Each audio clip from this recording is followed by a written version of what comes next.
Hello everyone, Conor here. Just as a small disclaimer, some things we may talk about on the pod shouldn't be attempted or recreated. Remember to keep everything legal, keep it between the hedges, and don't tear up the ground while you're on the pull.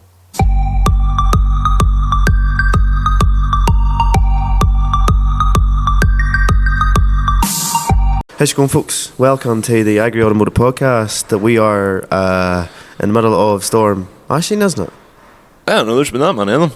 No, it's the first storm that's been named coming off the North Atlantic. Oh? I didn't know that. Neither did I until I was Googling to see what, I watched The Day After Tomorrow there the other day. You know, the world ending in 2012. Aye.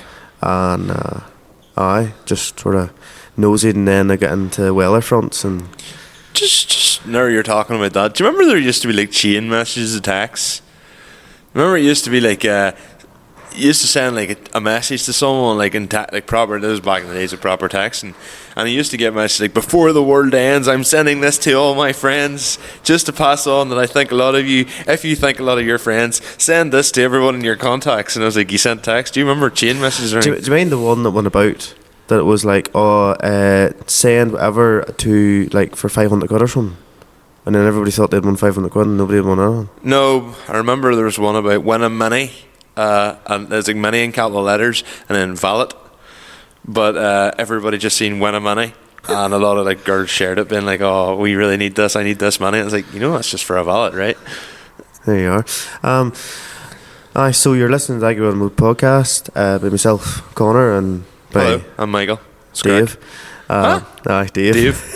Dave. From LSD. Timu Dave. But anyway, you going to do a wee haul for us? Huh? You going to do a wee haul for us? What do you mean? Teamy haul.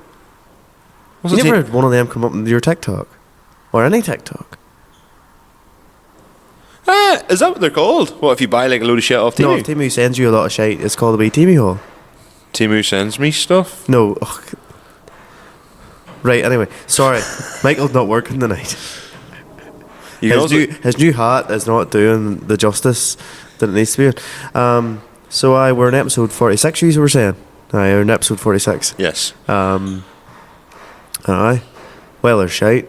You can literally hear the door rattling in the back of this now. And when we were standing chatting shite pre-podcast, that door wasn't rattling the way it is now. No, if you can hear it, we apologise, but we can do fuck all about it. Actually, originally, the original plan was Oh, you can't touch your hair now, so you need to stretch now.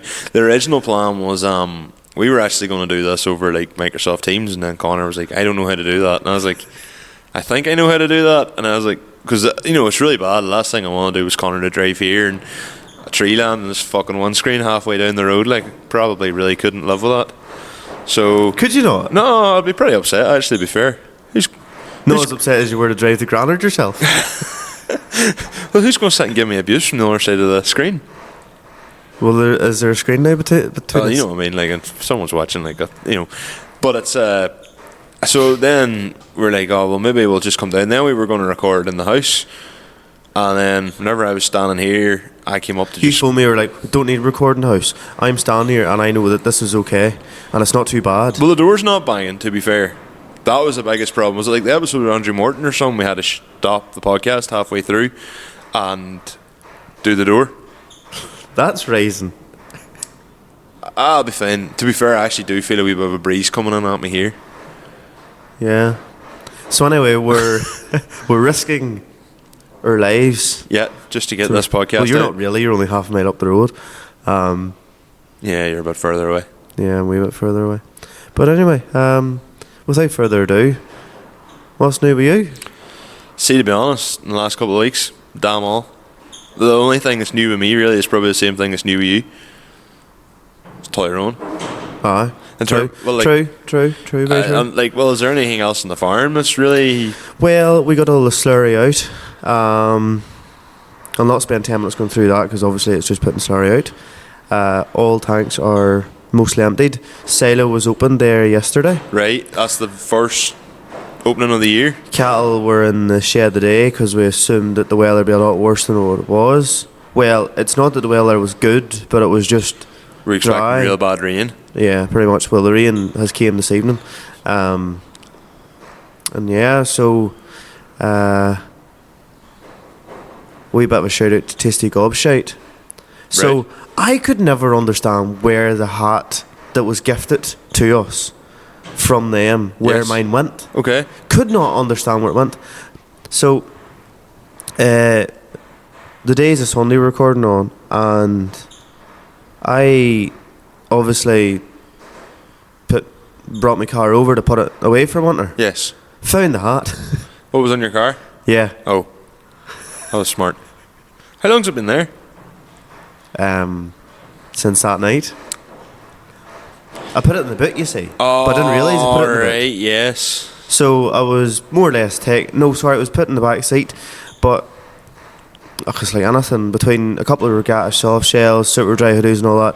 I'd like come here or do whatever I'm doing and throw the hoodie off if it was too warm, throw it in the back seats and then completely forget about it. Yeah. Like I bought a hoodie probably 6 months ago and couldn't understand where I threw it, and it was lying in the car Aye. because I never actually be in the back seats of my car. I've found like a couple of soft shells lying in the back of the Bora, and it's like, that's where that went. Yeah, exactly. Yeah. So their hat has kept me nice and warm during the milkings. Is last Not so while. bad. It's good quality shit. I'm genuinely trying to think if there has. All I've done is. And also my cars obviously went away. There was coming up over the flyover over the new road, on by the Elk, and a Bora pulled out behind me. Was this earlier on today? Yes. Right. And I proceeded to rev a lot because I hadn't done this in a while. Yes. And Then he dusted you. no, Oh. he had a full car load on, and if he was going to go by me, he was going to go by me. You know, whenever you see a Bora now, you're not really assuming that you're going to Dust leave them them for anymore, dead. nah. You just assume that they're like 300 brake. Yeah, every Bora in the country now is. Like, it used to be when you seen the front mount in a Bora, you were like, oh, that's a quick car. Now every Bora has a front mount. Yeah. So yeah, that's probably all that's new from me, bar the big main yoke. Genuinely, I was trying to think about what I'd actually done over the last couple of weeks, because still waiting on the Sarah to come back to me. Is she away for long? She's been away for a while now, but there's reasons for that, and we'll get to that in the next podcast. So we kick into Tullyroan then, saying as neither of us have really done that anything Will we that impressive. slide into it? Slide into Tullyroan, drift into Tullyroan. Ah, there you go. Tullyroan is one of my favourite events of the year. Is it unreal? Is Yes, it he done the line. unbelievable? You've never been to Tullyroan before. So we were meant to go to Tullyroan 22. A wedding happened. That was Brian and Carly got married. Yes, that's the night right. of it. Last year, I can't remember what happened. You said you went to it. I was there last year, yeah. So things have not lined up for me to be able to go to it. And then whenever we eventually did get to it, we get in as media. Yes. So it was my first time being media at a drifting event. Yes. Yes. You had already one previous experience. So, Doesn't make it to any make a less long terrifying, story but short, a bit of drama on the farm, shifting cattle and stuff, and hadn't spoke to you all day in the particular Saturday, and got home and was sort of changing, we get in and we're like, right, we'll take a bite of lunch here, whatever. And then I looked at the friends chat, and pretty much everyone was like, oh, heading for this time, heading for that time. I was like, this is obviously seeing it like 2 years later. So I was like, fuck. So I messaged you and I said, oh, well, when are we going? And you were like, I'm literally leaving my house now. And I was like, Yeah. jeez, well, that's good enough old timing. yeah. I was yeah. You came, left at me. Bear in mind, I had no food hardly, and started to feel the start of the flu / COVID, whatever it was. That was like typical on the likes of the day, and it was quite a cold, blustery sort of a day. It was cold enough, but at least it was dry. It was dry, yes. So That's the first time Tullyroan has been dry, and I don't know how long. Well, at least Tullyroan's it was. normally a pisser of a day, and it's normally a lot colder than that. So, you left at me. We made our way down to Tullyroan. We got there, get in, and proceeded to see more or less, go over to the drivers, have a nosy. You had said, or well, I sort of more or less agreed, right? I'd seen myself in the video of Granard and went, I'm giving myself the ick with the way I'm going on, looking at the ground and all. Not used to camera, but anyway. So, gave a go at trying to be in front of the camera. See, so the walking through the pits video. So we're gonna, whenever I get time till when I get time to actually get the Tullyroan video edited, which hopefully will be in the next couple of weeks. I've been away. I was away all last week with work. I'm away all this week. My weekends are completely stacked. So probably next week I'll be a bit more freed up. The plan is to start editing Tullyroan. But seeing the videos where me and you are walking about the places together, you're dead on. But the second the video, there's a video of me and you, like basically introducing the whole thing on the track. Yes. I don't, as like a switch flicked in your head. No, I've actually since then come to realise what needs to be done to work on in the future. Masking tape over my mouth? No. No, right, so... No. We'll put that in the ideas corner as well. No, so... essentially, you have a very dominant out there personality. There's a compliment in there somewhere. Huh? There's a compliment in there somewhere. I'm reaching for it. Well, if you fucking don't take it as a compliment, you don't take it as a compliment. But to make a long story short, you're very dominant, so yes. You're very out there. You talk a lot and all that there, right? There's a compliment in there somewhere, yep. Whereas, obviously, I think anybody that listens to this would realise, you know, whenever a guest is on, or has seemingly been in the past, whenever a guest is on, you're sitting there conferring with a guest, and I'm like, shut the fuck up for a second, boom, ask question. So it's not rude or anything looking, right? Whereas, whenever you're asked a question, you're like, you know, this one time at band camp, 10 minutes later. You say that. I actually gave myself an ick listening to another podcast where a person asked a question in the same way I would ask, and I was like sitting going, you're not the one who's supposed to be answering the question. Why are you answering the question with a fucking question? And then I was like, oh my god, I do that.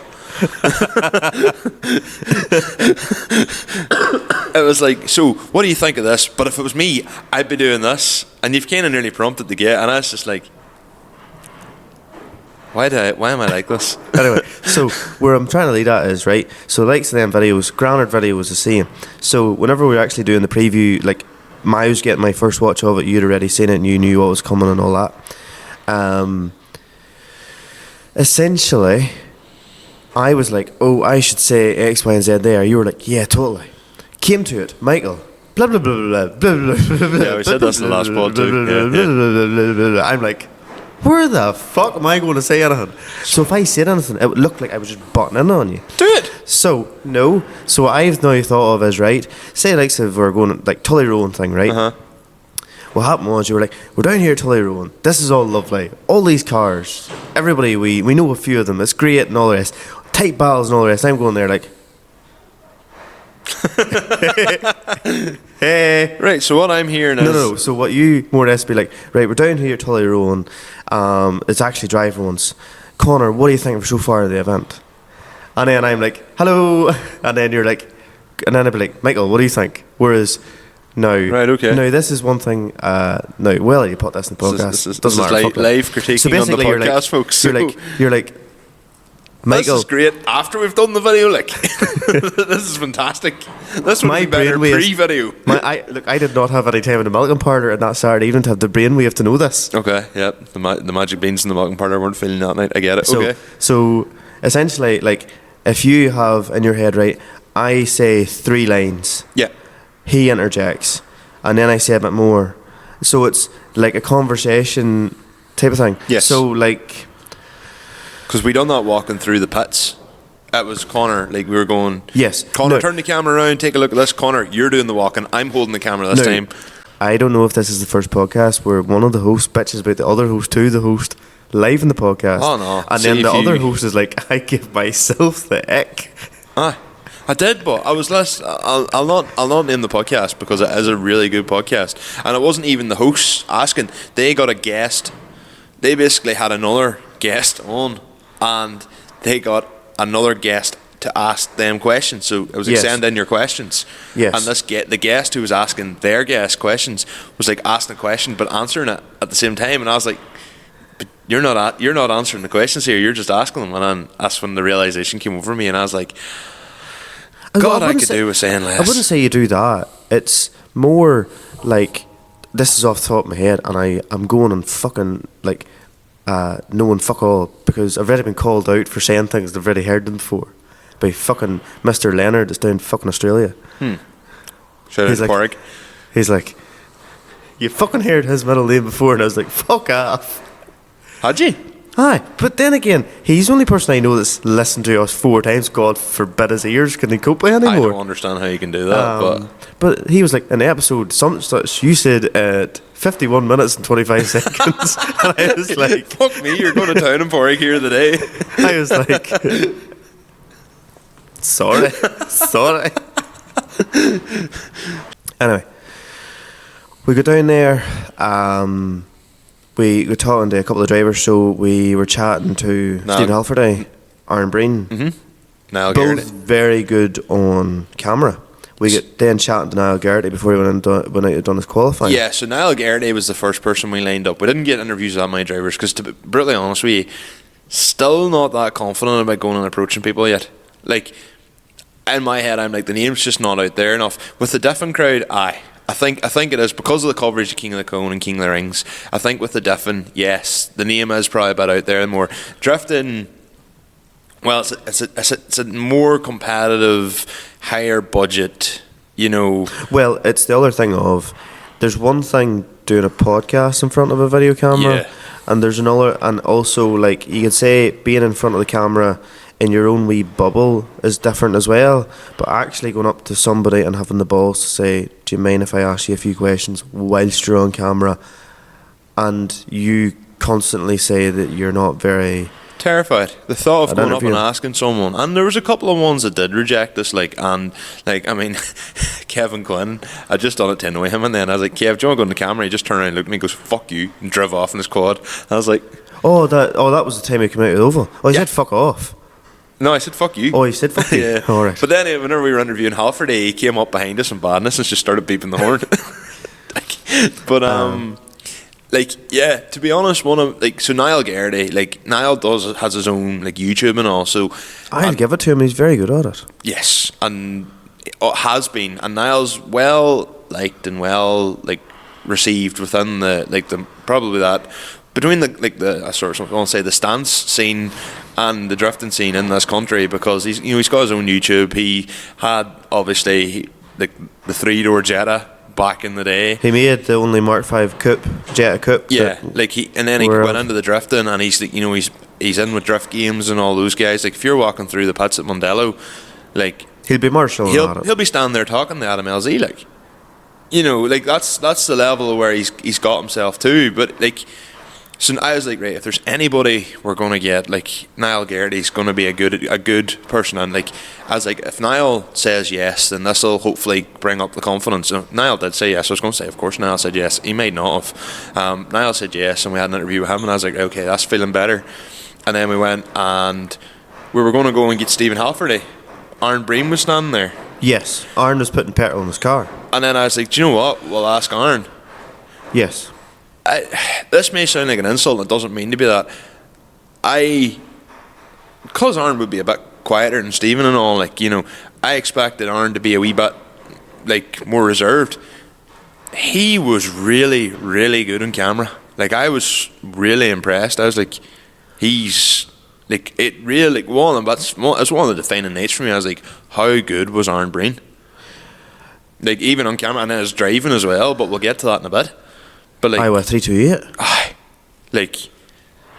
We'll get to that in a bit. But I was very, very impressed with Warren. Then we had Stephen as well. And then we had technical difficulties tonight. We had to record with Stephen 2 or 3 times to. Yes. Well, yeah. I think but then so, yeah. we were walking through the pits, and you don't. People say, "Oh, it's easy. You can go and just take a video of you walking through the pits." It's actually a lot more difficult than you think, because there's boys' cars we're looking at, and we're going, and that is Ah, yes, it's him. Yeah. You're looking around the sides of cars because you didn't know every car that was in them.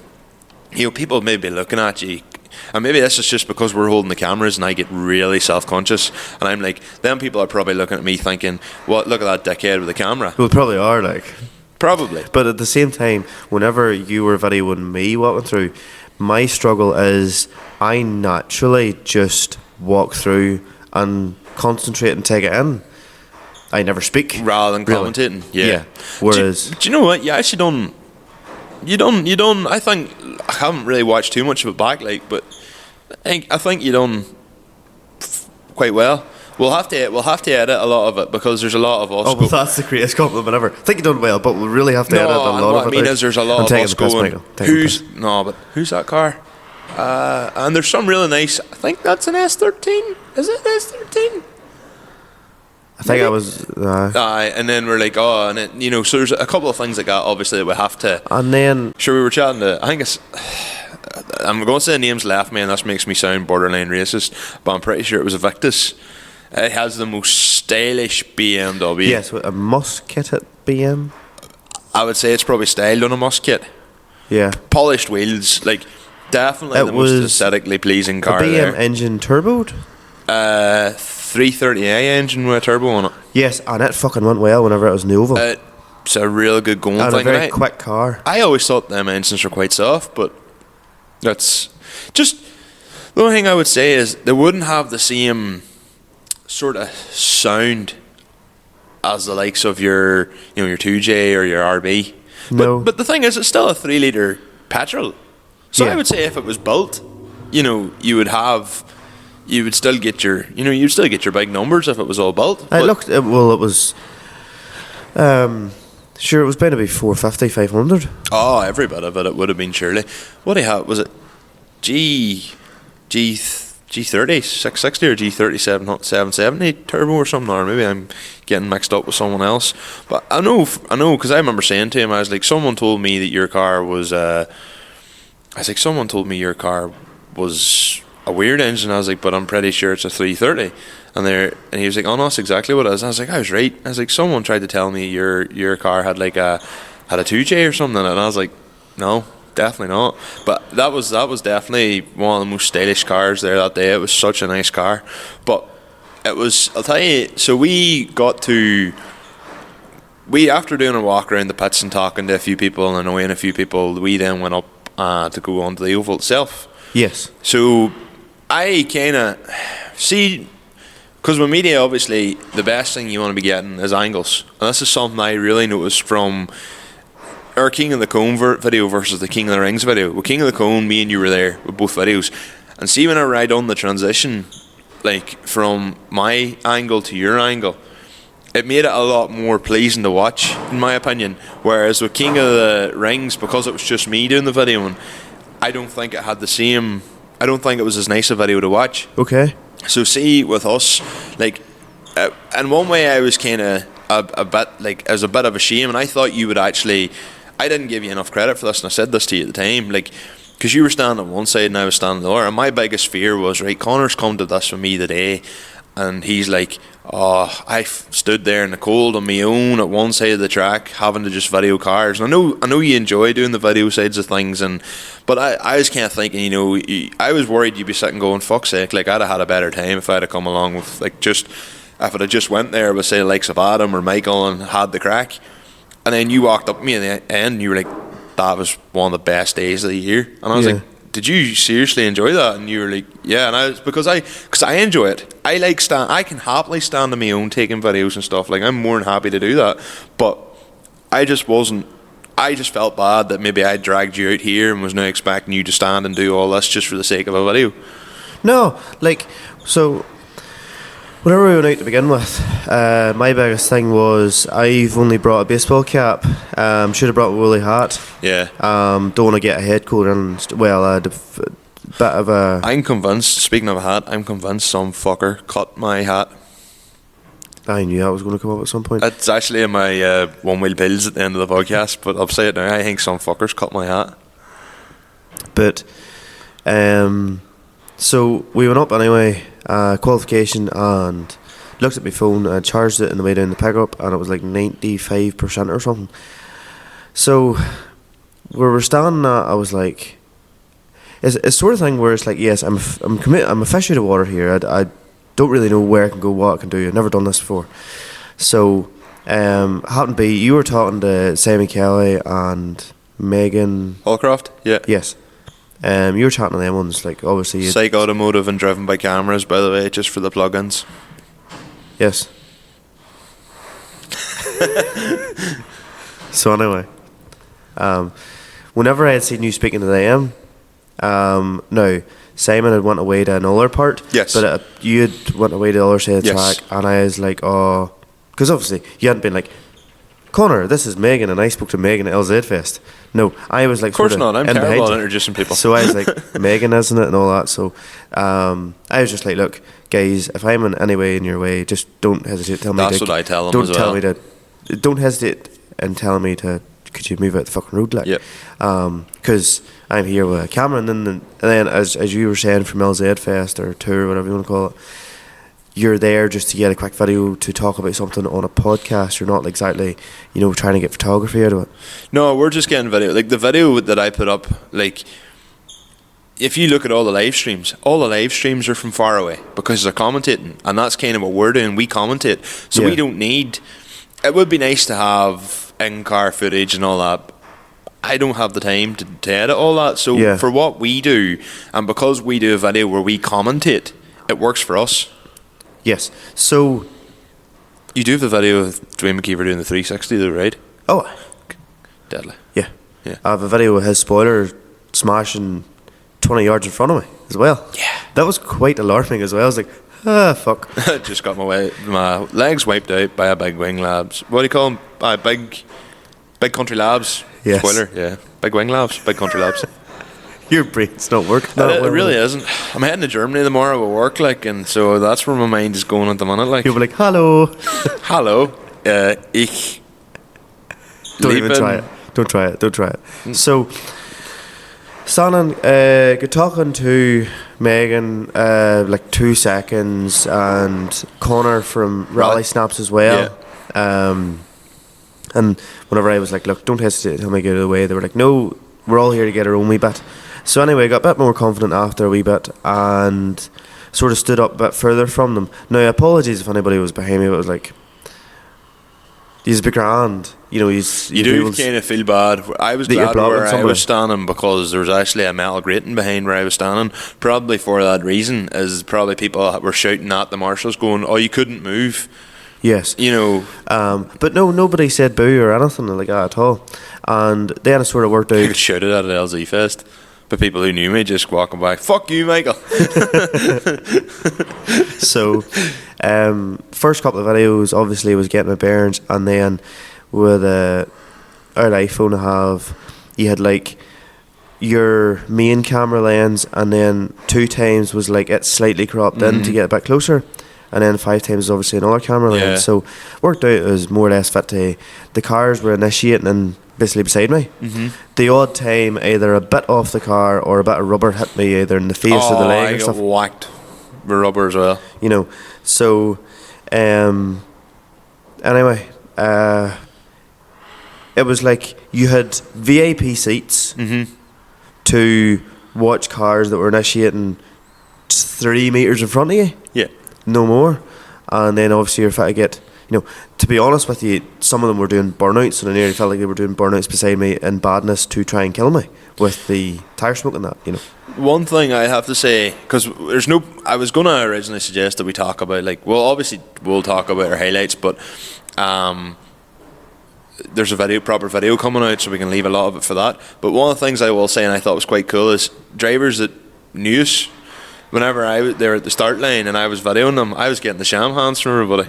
Oh. Yeah, so Aaron Breen, Stephen Halfordy, Harry Kerr and all were all doing that at me. But the only thing is, Harry Kerr's full tints, so you can't see him. So he's full tint at the car. Aye, Callan Coogan as well is all lining up with throwing the sham hand, and that's just it was just nice to kind of have that as well. And then at the end, whenever Aaron Breen got hit, so he went against as I say,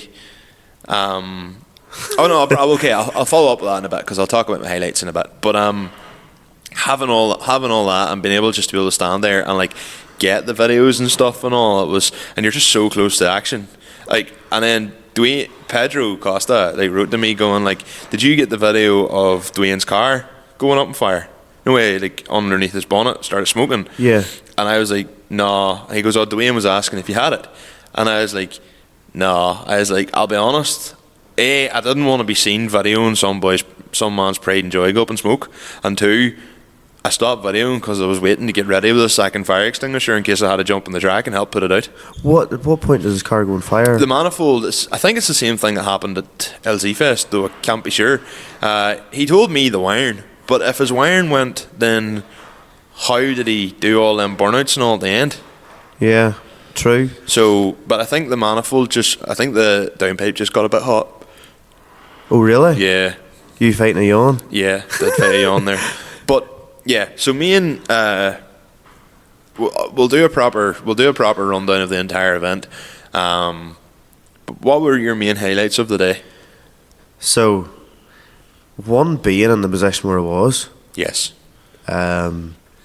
Getting like to video so close, unimpeded. Everybody was totally helpful. Yeah. You know, nobody. You never felt like you were in anybody's way. Nobody rude to you at all. Yeah. So for qualifying, I would say like Dwayne's run, him 360 and in front of me was just cool as fuck. Yeah. Saying that, I was like, I hope he got that. Yeah, don't worry, I did, and then I got a second 360 as well. Fion's qualifying run was very good. Conor Falvey's qualifying run was also very good. And then I've got the footage of his tyre debeating, and then you see the tyre just running off. Do you have that as well? I have that too. And then I was like, God help the Strom. You know? Them Stroms are a strong wheel. They are. So, sorry, I'll just go a quick run on highlights. So, qualifying was deadly. And then in the battles, we got the last. Someone said qualifying was nearly over, and you were kind of looking at me as if I think you were a wee bit disappointed. No, it wasn't. I got that vibe because you're like, we should go watch qualifying, and I was like, we need to do a bit more video, and I was kind of like, oh. And then, oh well, at the point where you were like, oh, should we do this? We video with that. I'm like, no. Let's you know, we're anyway. So, but we got a lot of qualifying. Yes, I more or less did a video in most of the runs. I done them all. Every run. Yeah. I videoed them all. Did you take a video of their full run? Yes. So but for qualifying, for qualifying for the actual video, I was only going to do a quick highlights reel. I wasn't going to do a proper. Yes. I was just going to say maybe something like the rundown. I'll get this information all off Kevin anyway. I'll do like I'll say the top 10 was whoever, and I'll be like, this is the rundown. I'll maybe do the drivers that I had, and I'll say this was Dwayne's run. I'll just be him coming round, and then Stephen Hafferty, Aaron Breen, Callum Coogan, blah blah blah, have all their names. So in regards to top 32 battles, Aaron Breen's battle versus Shane Faber, how he can get a 328 to do what it was doing, just baffled. He went against a 750 horsepower 2JZ E46 BM and beat him with 230 brake. If even, I thought it was 170. That's not far away from Paul Emerson, who I run about with. Taking his car and beating a 750 horsepower car. No. That's exactly like Paul Emerson, who you run about with, taking his car to Tullyroan and beating a 7. But to be fair, the only thing about Tullyroan is, well, in the wet, it's completely like level playing field. But in the dry, as I say, this year in the dry, definitely the faster cars were going faster. Yeah. Go figure. But for Aaron to do what he did and drive the way he did, like, that was one of the best drives, like, of the entire weekend. And I know, like, he went out against Dwayne McKeever in the top 16. Like, but he still stuck with Dwayne. Dwayne hit the brakes. Dwayne, like, if Aaron even said this, Dwayne like waited on him. Oh really? Yeah. Dwayne like purposely drove a bit slower till wait on him. Like, Dwayne would have had it anyway. Like, you know, so as long as Dwayne didn't crash. with the speed and all he was going, he would have had him on the speed anyway. All Dwayne would have had to do at the very end was just take away and gain like 3 car lengths, and just that would be it, you know. Oh, so Dwayne was purposely driving to make it look... Yeah. Oh, allegedly. But fair Aaron fucks. even said that. He said you could see Dwayne hitting the brakes just to sort of hold them up a wee bit. Wow. Fair play, like. Fair play, It's just it's for putting on a show. Dwayne would have known that if he needed to do something, he could pull on, and he knows that Aaron Breen's a good enough driver. Ryan Hughes' battle, the top 16 battle, or was it top 8 or top 16 he went out? I think it was top 16 he went out. Was he battling Dara Spencer? I think he did, and I can't mind. Right, so Ryan Hughes GK86, the blue one, has number plates and all on it. Yeah. I checked MOT a night after it. The number plates from a video, like to see what they were, because somebody said it was road car. He can fucking drive. Yeah, he's a class pilot. That was class. Like, he got top 4 last year. Like, that thing. Surprised he doesn't do like ADC or something. He does the British equivalent. No, well, see, his thing was just like. But it's the same as them guys doing LZ World Tour. Right. There was like a recent event at Silverstone. Is it not that one that that Dave and Josh Possibly, did? I don't know. I think that's the same event. I think that's where his son strips from. Oh, right. So, off the top of my head at the minute, Conor Falvey and Fionn Roche's battle was very good. Dara Spencer had one hell of a drive all weekend. Harry Kerr drive was very good. I said to Harry, I goes, only you went against Dwayne. I was like, there was no man. Like, Dwayne on Tullyroan on his day, or in general on Tullyroan, like the man would practice there. And Dwayne's good at the wall runs, and he's got probably the fastest car in the grid. Yes. Like, Harry, unless Dwayne made a mistake, Harry wasn't going to win that, and that's not an insult against Harry. Harry put that car in Dwayne's door. Like, and I just said to Harry, I goes, if it was any other driver other than Dwayne here this weekend, I goes, you would not be losing. Yeah. I was like, you wouldn't be losing a battle. Stephen Halford had a great drive in the top 32 as well. Went out in the top 16, just slow car. This is the thing, like 10 years ago, we've spoken about this, and we will speak about it time and time again as the next few drifters all come on to the podcast. Like, 10 years ago in Ireland, a 328 and a fairly stock SR20, you know, not a 328, like an M3 Evo 2 engine and a SR20 with a ball bearing turbo from an S15 plugged onto it, doing about 320 horsepower. Like, they were your fastest cars in the grid. Yeah. Like, that was the stuff that boys were like, this is a fast car. And now an M3 engine may as well be the same. It's the same league as Aaron Breen's 328 at this point. Like, you're at the bottom rung of the power there. Like, you know, 300 horsepower is not a... No. Like, you heard Lloyd Patterson as well saying about his RX-7. Like, it's 300 horsepower as well. And, you know, you can see just the difference whenever, like, you've seen how hard Lloyd had to drive to chase... Aye, and then I ended up seeing... just drove maybe a wee bit too hard. But he said himself, we were chatting to him, and he said to me, and I felt so good. I seen it happen, and I like didn't want to film, because again, I don't like filming people's misfortune. I know people like watching the drama, but I don't want to be the guy standing like looking up and going, fucking look at that cunt filming me while I'm at my lowest here. Like, I wouldn't want someone to do that to me, so I wouldn't particularly like to do that to someone. Yeah. But I felt so bad for him. But he goes, everybody else was lifting coming out of that corner. He says, I didn't lift. And he even said, I actually am happier it probably went the way it did, because he broke very little. Yes. He cracked the wheel and bent an arm.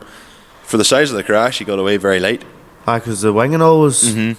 Like, you know, he was saying if he had just went and played a safe game and Dwayne had dusted him, he would have looked, you know, it would have looked a lot worse than him going and chasing Dwayne so hard that he literally hits the wall, like, you know.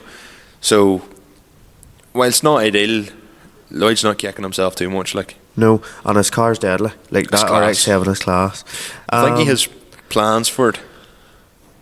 But I was very, very glad to see Lloyd getting a top 32. You know, he's been driving a lot there, been doing a lot and like practices a lot in the sim. So it's good to see him getting into the competitions and all that now as well. Other highlights of the day, being very close to Dwayne hitting the spoiler. It's not really a highlight, but it's didn't really expect that to happen whilst, you know, filming. Off the top of my head right now, I can't really think of much. Obviously, it was class to be there.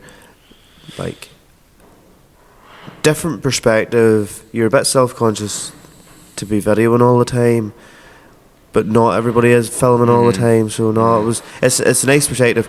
The only, like, supposed downside to it is if you're not feeling yourself 100%, like my legs come the top 4 or top 8 weren't working at all hardly. They were just, you know, they were very stiff. But yeah,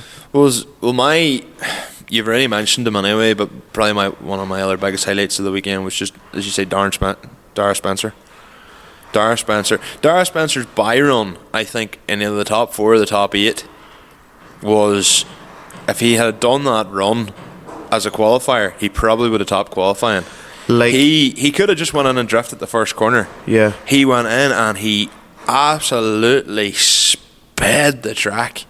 Like, and you seen how close he had to Dwayne on the final battle. So Dwayne won, Dara runner up, and I mean, the only thing is that Dara clipped the curb, and they said if Dara hadn't clipped the curb, I'd have went to one more time. It was that close to call. Like, that was the only difference. Like, a couple, like, even like chatting to, you know, like Hafferty and Chubby McCord at the end, you know, it was literally like, if was it Chubby said, he goes, Dwayne was 3 inches closer for 6 foot longer. He says that's Chubby was like, that's all it was, you know, and like that's what it come down to. It was so competitive, but it makes you think. Like, you look at Dara Spencer driving still a H pattern gearbox, and there's no Samsonas or nothing in that car. Oh really? 1.5 JZ running 550 600 brake. You know, you've got Dwayne with the Samsonas, built RB28 billet block. No, he's a dog box, is he not, Dwayne? This is a dog box, I thought. It's 4-speed dog box. I always thought he doesn't have a sequential.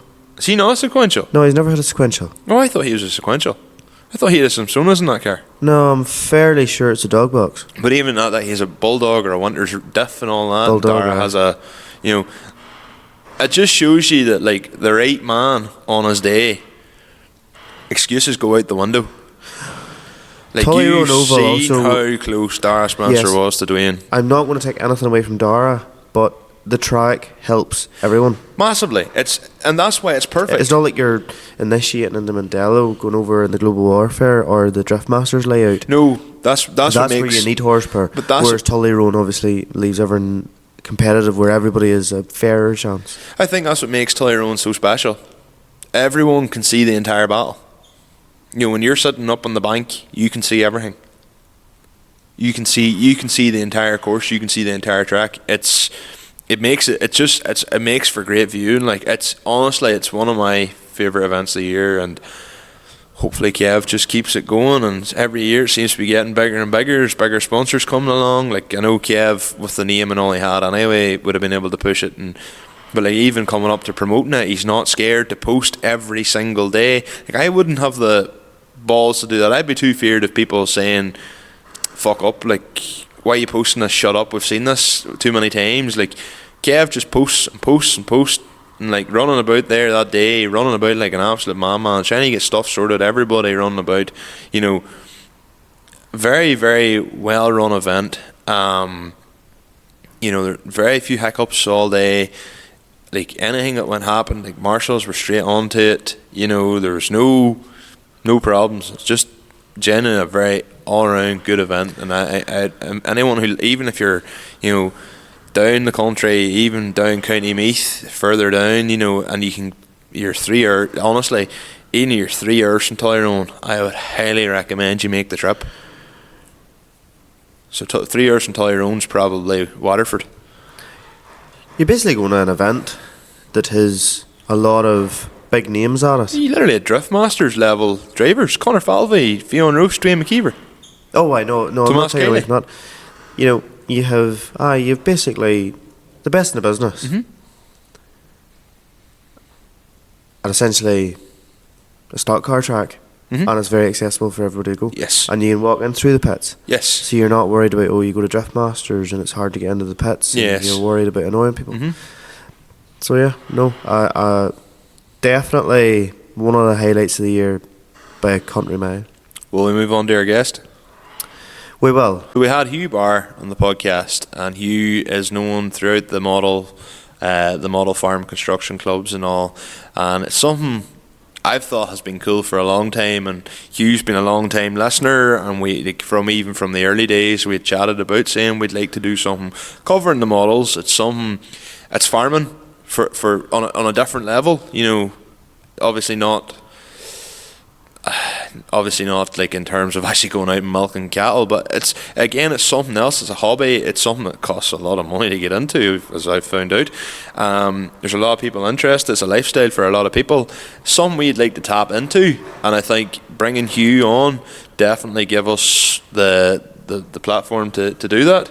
Also gives anybody that listens to us an opportunity, like if you have somebody, a loved one, or something's happened, or you just want to get a pure deadly present on the way up to Christmas. Yeah. Basically, Hugh can make a bespoke model in that form. And the thing is, like, if you you'll be able to get, obviously, you'll find out a bit more about Hugh and that there. Yeah. So without further ado, you're going to hear the typical swipe sound we do in 3, 2, 1, and whoosh, you clap too early.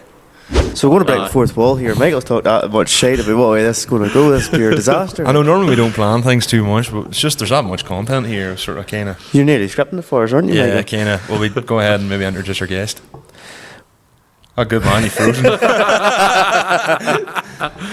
I have to do it? Go for it. Right, okay, so... you normally do all of it anyway. I normally do. So if Hugh Barr with us this week, Hugh has been... He's the only guest that's been fed to put his feet in the ground. Alright enough, because we actually have our sofa, but it's actually a Granada rear bench. Because my legs just dangle. Oh, aye, we dangle as well. So Hugh... What height are you? 6'6" or thereabouts. That's really tall. And then you see me and Conor, like, we're like... You're 5'10", I'm 5'11". I'm not even 5'10". Alright, well I'm 5'11" on a good day, so... I'm 5'8". Nah, bullshit. No way. bullshit that you're 5'11". That's why you find him massive comfortable. That's why he finds massive comfortable. He's not sitting out the back window. I just have low standards, right? Calm down. So Hugh, the main reason we got Hugh on the podcast was, well, this has been in the works for a long time. We've been talking about it his lifetime, but ironically, for a lad of 6'6", you do a whole lot of stuff that's micro-sized. A lot of headaches. a lot of headaches. As someone put it, I'm probably the king of hardship at times. I don't know. I would say I'm a good contender for that title myself. Changing flotation tires at 1:30 in the morning after a model show. No, fuck that. Okay, fair enough. Reason we've sort of for a multitude of reasons, but one of the main things we want to talk about was models and farm models and all that there, and you're big in with that, and I know a few other lads that be into that as well, and I think it's kind of something that's been fairly untapped. I don't know if it's ever really been spoke about in the podcast, at least not on this country anyway. We're not talking about like your Britain's models you can buy in the shop. We're talking about one-off bespoke boils. There is an American chap that builds models that does a podcast. Well, he's not like a farm model maker. He just does film models and stuff based off films, and sometimes used on films for stuff where they want to destroy something and they don't want to have to actually build a building to blow it up. Oh, aye, so it's properly, miniaturized sets. Yeah. He calls himself David Miniatures, and then there's another boy, and you would see him on TikTok and YouTube, and so a lot on Instagram. Civil Design Crafts or something you call him. He does the tables with the diorama in the middle of it. Right. A wooden table cool. Or something. That stuff's really cool. Oh, it's unreal. Like he was trying to do a shock, well, not a shock digging scene, but a draining scene where the digger was in the water and he was trying to get the resin to look like the digger had stirred up the puddle. Oh, right, yeah. Thing. I seen that on Instagram another night when I was checking messages and stuff, just when it popped on. So to be into doing model tractors and that, you must obviously be from a farm then, Hugh. So the farm at home was my grandfather's, great-grandfather as the first one that we know was definitely built a farmhouse and stuff, but there was family farm before that. Then my granda took it on, and after my granda it was my dad and my uncle. Unfortunately, my uncle and my granda are no longer with us. You're fourth generation then farming, Hugh? Definitely no in fourth generation. We reckon there's there was where the parlour's built, there was a block of ground, and that was even further back as far as we know. Right. So milk and parlour, obviously dairy cattle. yeah. The parlour was actually where the house, on the house side of the road is now, whereas 1960 something, my granda built the parlour where on the site it is now. They built 2 silos and 2 sheds beside it and everything else. And it was I would say a fairly big parlour in the 1960s. And then, sorry, pardon me. Walk away. Then just when my dad took it over, he went through Greenmount and come home and farmed, and that's all he ever done. And my uncle actually wasn't supposed to come home and farm, but just the way things worked out, he did, and they bought the ground around us and took us up to 300 and something acres. It's not a bad going. That's fair scalpel land, like. That's good. It's in 2.5 miles around the farm. Jesus, You'll not be complaining about that. There'd be a lot of boys listening to this now, very, very jealous. Like, Yeah. Slightly, myself. you don't have a short draw, like, Well, or it's not. It's sort of the beauty, I suppose, of Conacre, really. Nah, there's plenty of boys around us in the same situation. They're drawing here, there, and everywhere. So you said the parlour from the 60s. Are you still a parlour, or you went elsewhere? 8.5 years ago, we started work for putting in Lily robots. That was just as I was finishing my GCSEs. We were going about 8.5 years ago, I think, roughly. But we went for robots because my dad was. I always thought you were older than you actually are, because 8.5 years ago. How long? What age are you? 20? I'm 26. Yeah, I thought you were older than that. Yeah, everybody does. It's because you're really tall. Well, like, to be fair, the first time I ever seen Hugh was we were in the port, and you ran over to him because he was driving the 306. Yes, RIW. That was Shout out to RIW, because we're friendly with the previous owner of that 6 car. years. 6 years ago. Could well be now. Must have been something along them lines. I bought it when I was at Greenmount, but I didn't have it home until I come home from my first season in England. What age were you when you done that? I finished Greenmount on the Thursday and was in England on the Friday, so it was 18 coming 19. Same thing as I done then, yeah. Well, we can get on to England in a wee bit then. So back to the. So you went robots. Any particular reason why you went robots over parlour at the time? Fucking hardship. Well, our parlour was a pretty good parlour. It was Yeah. it was put in the year 2000 because it was put in when my sister was born. Wouldn't have been a particularly Wouldn't have been old at parlour, all. then. No, it wasn't an old parlour. We were just. My dad was wanting to take a step back from milking every day. I was wanting to go and do England and stuff. Yeah. And we never, because we're all tall, our parlour was built for tall folk. It would be breaking your back, maybe. Oh, no? aye, the no, average, our average parlours- worker would be fucking. We actually had to have a stool in the workshop or in the pit for anybody Seriously? to work at the tops of the metering units and stuff. Oh, yes. Like during milk recording, the milk recorder, unless if it was So she someone wouldn't have really been shorter- like 3.5 foot of a pit. She could have been 4.5 foot of a pit. well, then, the roughly. pit roughly would be my waist height when I'm standing up. Oh, then I So, like, I totally get what you minding mean. your head out then. You'd need an adjustable floor if you were to go for a parlour. And sure, that's expensive. that's not worth the. For when it was, my dad done 90% of the milk, and then generally, it was maybe my other uncle that lives in England would have done the odd milk, and if he was home, if we needed read up, or I done some milkings, like when I was 14, 15, 16. Yes, we do miss the part of the odd day, but Really? yeah, because you would miss. There's certain things, even though the robots give you so much data, there's still things you can pick up on the way cows walking into the parlour and stuff. Yeah. And Fair enough. you're watching them. You're watching them a wee bit better. In some ways, better. In some ways, you've got the data to use, but it's also knowing how to use that data is a big thing. So as two contrasting dairy farmers, Conor, obviously you're still the swing over pit system. We're herringbone, yeah. Yeah, and then obviously you're with a robot. Like, what would you be your arguments for what you do?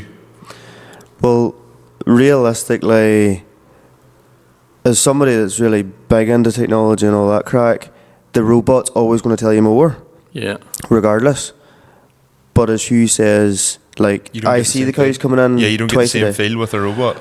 But then again, in them 2, 4, 6 hours, whatever it is your milking time, you know, you could walk around your cows for half an hour of the day and you'd sort of see and different things. But as well, like, Hugh, you do a shitload of fucking tractor work and that and working your ground, whereas I'm paying a contractor to do that, whereas Yeah. Hugh's actually doing that himself and Like, saving money in certain ways. At one stage, we actually did do a bit of contracting to the country, and sometimes we would still be, well, I'd still be out and hire the odd day, you know, hire them with a tractor or maybe a round baler or whatever, pull a couple of boys out here and there, or for a long draw. Sometimes I would go to that stuff, but we've always been done all our own machinery work, bar when we lost my uncle and we stopped lifting our own silage. Yeah.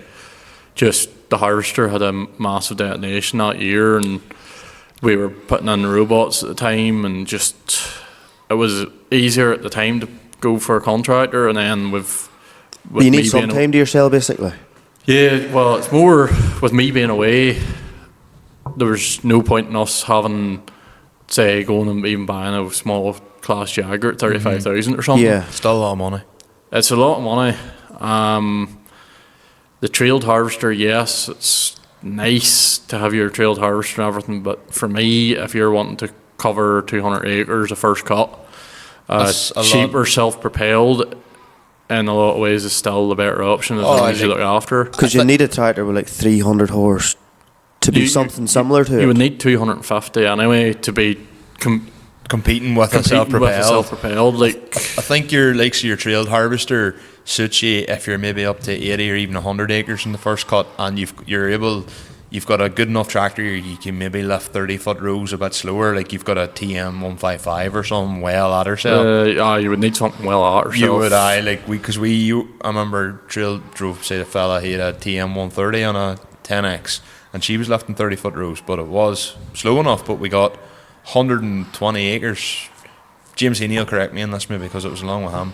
I think it was like 120 acres over like 2.5 days. Whereas you could do 120 acres probably easily in a day. Like the I think a best, 70 Jaguar probably would do that. the in a day. best I seen left in the day was when I was in England. We done 330 acres, with one harvester. one harvester, but Holy that was all ring fenced Aye. and like our longest draw was 1.5 miles. The trailers were on top of each other. 2 loaders in the pit probably. No, it was a big wide pit that we were fit to just drop and go on. You know, there was no God help the boy. waiting about. No, the boy in the buck rate was getting a hand. It was like third or fourth cut. It was light. It was. Aye, so it's 300 acres, but you were probably bowing through the acres at no You speed. were sitting at 20k the whole time. Aye, okay. Like you could have. Like if the harvester took a metal detector, you were like, shit, break. Yeah, because a lot of it was cow paddocks and Yes. it was a big, couple of hundred cow dairy in it, and then they had a small digester for their waste silage and That's stuff. what I assumed you were probably going to be going Yeah, into.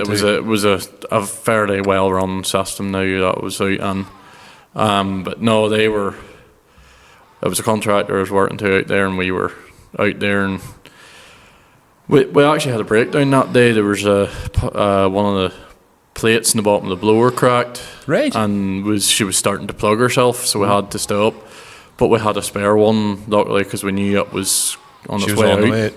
What was it? What were you carting from? What was she? Like a name? Jag 960. Aye, she'd be reasonable. I Yeah, suppose. she was the older one.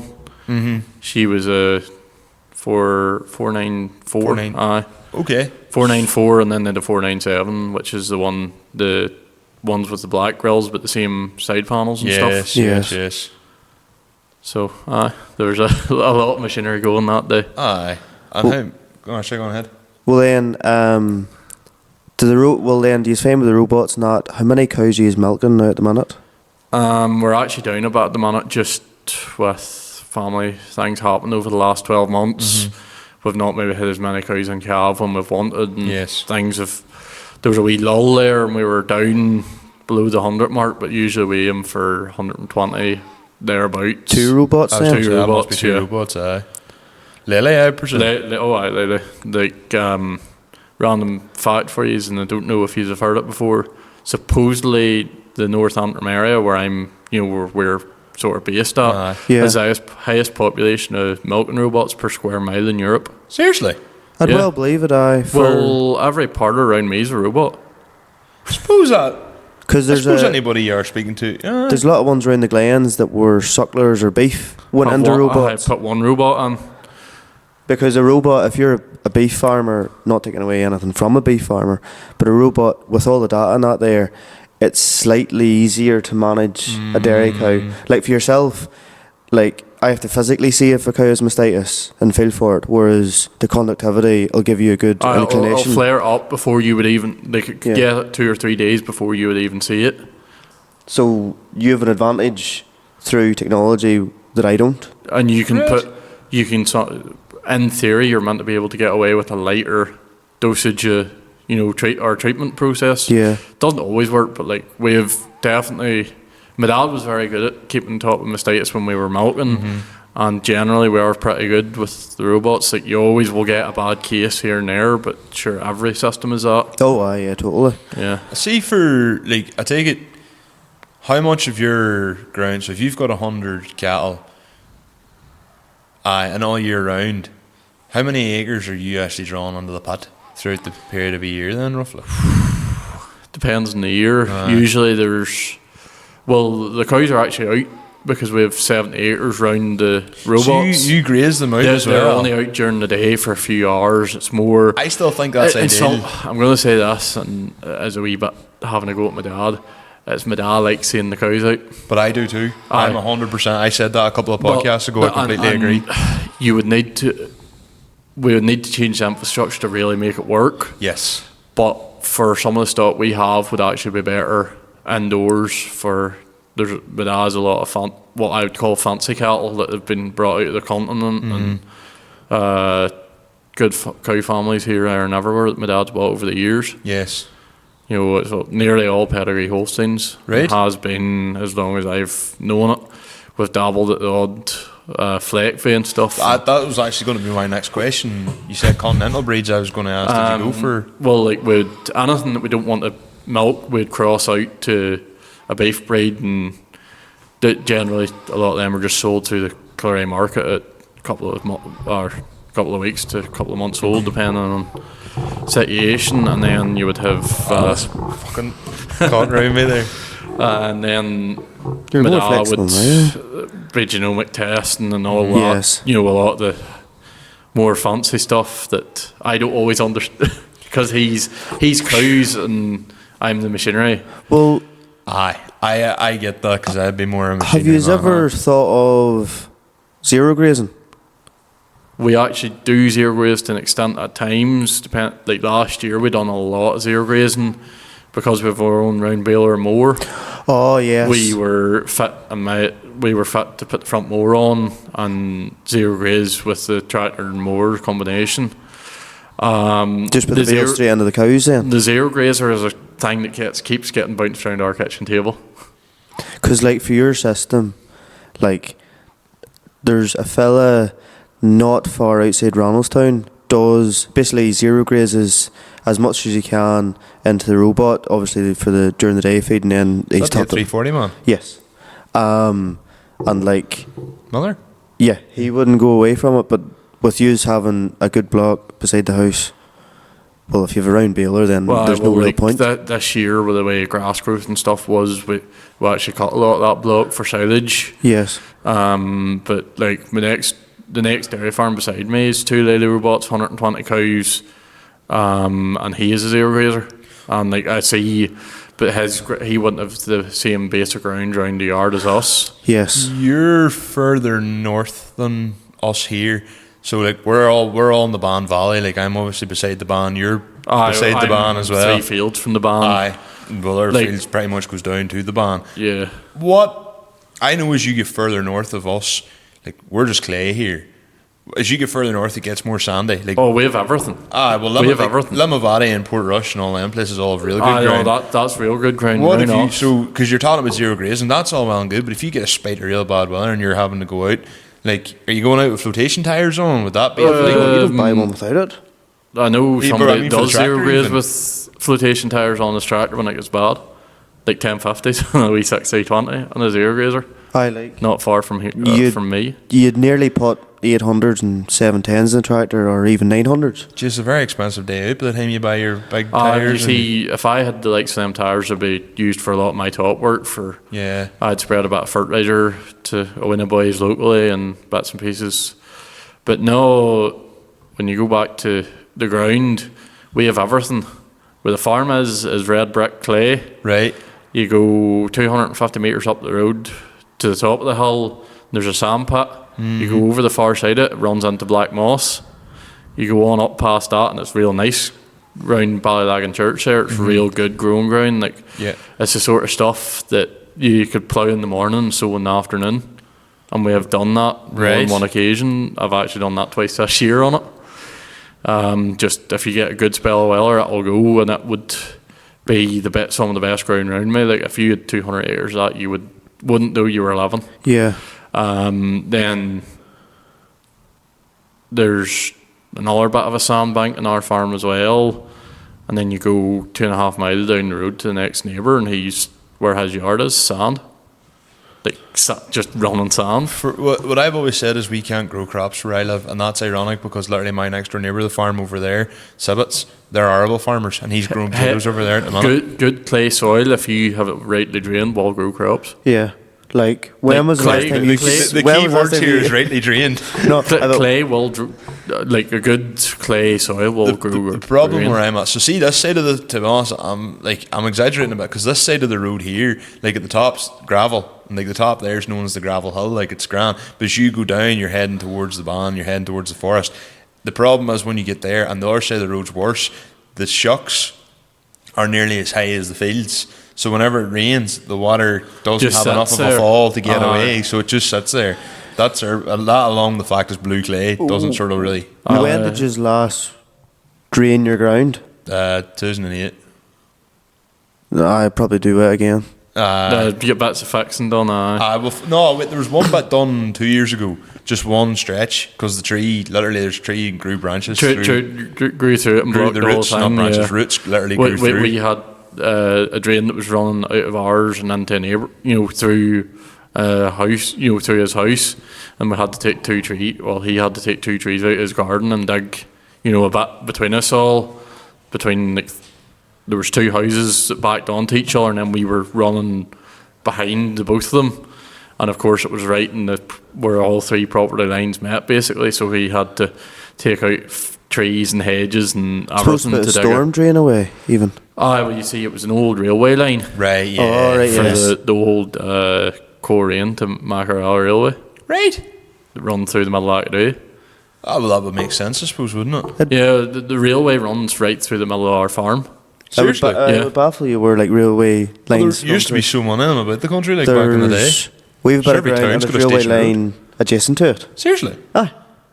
So if you drive by and the way that where our ground is up at Maguire's, Uh-huh. and you drive by Closest Field on the right hand side, Uh-huh. there's just randomly like a stretch of hedge with nothing there, and that's the railway. It's also a lot of farm lanes are actually, lanes and big long straight lanes and blocks of ground are railway lines as well. I did not know any of this. There's a thing you can go on to, and you can look at maps from like the 70s. Probably This is in the 1960s or earlier. Even- maybe 40s. Like. There's actually, I can't remember what thing I seen on Facebook one night. It was a picture of the train on one of the railway bridges just below our farm. Do them bridges all still exist? There's two still exist in my farm. Then, if you know of Drummahiggles Marina, down. Is that basically where the river came and he splits in two at a point? No, that's Kings of the Cams down past mine. Yes, that's right. No, Drummahiggles is basically if you go down to the bottom of where we meet. Well, we don't meet the river, but if you go on across our neighbouring ground, Yes. you'll run into the old Ban railway crossing. Like, There's still the pillars. There's no frame. Yeah. But the 4 stanchions are still. I wonder would it give it been like a real way. because I know Probably not. in my dad's relatives in their ground, again randomly we were up visiting, going looking at cattle or whatever someday during the summer, and there's on the hedge there's a random building, and I was like, the fuck is that there? And they were like, no, that's where the station house was to buy your ticket Jesus. or something along them lines, you know. No, you talking about the old Agavy Diffin yard? Yeah. No, that was a old pig abattoir. That was a meat fight. And a bacon processing plant. I must have given it. No, that's That's long gone now. I used to go to bed. My bedroom window faced out towards Agavy, and on a good night, all you heard was the boys daffing. Deadly. Well, there was also a T junction just below the house, and the next door neighbours still has a twin cam. They're scattered everywhere, like Honestly, in the country. you wouldn't know what's about the There's country. at least 3 that I know of on my road. You know, if you go on my road or Yeah. and off lanes off it. Like, they're a dear car, but there's hundreds still about. It was probably in Mark Tescourts as well. That actually leads us on quite nicely, because obviously you're a farmer and all that. You are into the cars a bit too. Aye. You may or may not have maybe 1 or 2 306s about you. There was at one point, I think 10 or 12 land in my yard. Cheaper by the dozen. This guy.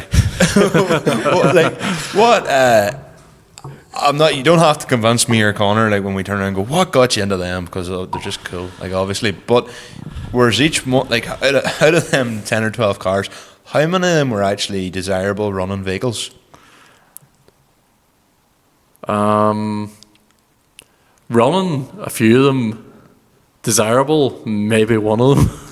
Most of them have been bought as projects or breakers, like Like we're talking like a 5-door maybe or something, like an old 5 5-door. doors, hit 3 doors, rotten 3 doors. Just a lot of cars that had a load of good parts on them, but weren't any good for being put back in the road. They were known to rot Yeah. in a couple of different places. Especially when they lie in the back of farmyards for years, Yes. and then somebody's clearing out the yard and they text you, oh, I have this old car line, whatever takes it away, normally like £150 scrap value. Pull it into the shed and see what I can get off it and scrap the bare shell. Because you've a right lot of stuff in that shed. Like, we'll not get into it too much in case people know where you live and they want to go for a nosy, but you've a right lot of stuff in that shed. Like. I've never gone looking for it. I've maybe gone looking for the odd part. Like I went looking for an S16 interior and Madeira SMTs. Like I spent years literally searching for them, but like They're now my new favourite wheel on a 306. Really? Yeah. After HEM, yeah. And then I've seen HEM is in Vulcans now. And I went, why? It's not. It's just she's not. back with the man that sold it to the raffle. Who was it? Ben? No. Ryan Marshall is known within the turbo grips as Ivan. I know. Ryan Marshall. Was in. He bought it. He's actually owned it, I think, 3 or 4 times. I thought it was. And he got it and tidied it up, and then the raffle boys. I think it was after LCK, the Zara one. Yeah, mind then that. they offered him big money for her, and he You bought took tickets the for that on the SMTs. podcast. That I Blue did Zara. yes. They get you get the SMTs no had her sitting slick to the 9s, and the raffle boys offered him good money for it, and then I think was it a Girdle one HEM, was it? I can't remember who won. Can't Whoever remember. won it, then they weren't versed in the ways of one on a 306, to put it that way, and she no longer had an engine. Didn't have the fans running, I'm assuming, or something along the lines of that. So things happened. I don't know the full ins and outs, so I'm not going to sit. But I was told they weren't versed in the ways of running the 306. Like they are a good car, good engine, but you do have to know what to do. I know what to watch as well. Aye, because like I can remember one night like sitting in old Maguire's old sedan, and outside Strand Road, McDonald's one night, and like she was just wired, the fans wired to a switch, but you'd be sitting there, and if you weren't paying attention, your temperature hands just Just started go going ping. up and up and up. Like Yeah. my 306 used to do it too, but the second you turn the fans on or flick the switch to the heaters or the fans, you just straight down. Yeah. Like, so, but that's one of the things, if you didn't know. I take it the thermostat was shite in them. Maybe not shite, just They weren't a good- best, not the best designed cooling They weren't a system. good cooling system. And they would be tend to run warm when you start footering at them. And also, well, mine's as well doctored to be fair, but they also just would tend to, like, you'd have wiring, typical French bad plugs, stuff like that. Maybe the wiring from the fans wouldn't have been great and whatever and whatnot. Well, like the plug got for the fans is known for corroding. Like, Yeah. just it sits in the near side where all the water splashes up off. Yes. Like the splash guard nearly diverts it into the plugs Yeah. where they're sitting. Yeah. Things like that, but no, just somebody that was slightly younger that didn't grow up with Aye. boys driving 306 or folk driving 306s when they were 14, 15 and getting lifts to, say, young farmers and stuff, and then you would have seen them sitting in traffic and next thing flick the switch at your knee. Heater goes on or something like that. Well, the heater was always good in the night, at that kind of night. Like. Yeah, because funny, there is some step up between a Mark IV Golf and a 306. For the 306 production run, like, ended in 2000. The Mark IV Golf started in 1999, but there is some different. You're talking, I suppose, it's a 1983 car versus like a Golf is a version of CAN bus on it. yes. Like a 306 is all manual sensors. Like there's no, an HDI and stuff has a version of CAN bus, but HDA, obviously, there was a lot of things done on unless you're talking to Alistair Cook. Like, HDA was never really as the HDI cool was as the desirable motor. no. And I think a lot of it comes from the fact, and you've talked about it many times in the past, Yep. 306 or anything with the manual pump Yes. has always that cool factor because you could screw it. Rovers. Rovers, Another one. even like a Mark II GTD Golf, Yes. or diesel Golf with a, I couldn't tell you what engine. All I know was it's diesel and it's screwable. 1.9 TD. They weren't TDA, but they were the TDs. They were predecessor to it all. Yes.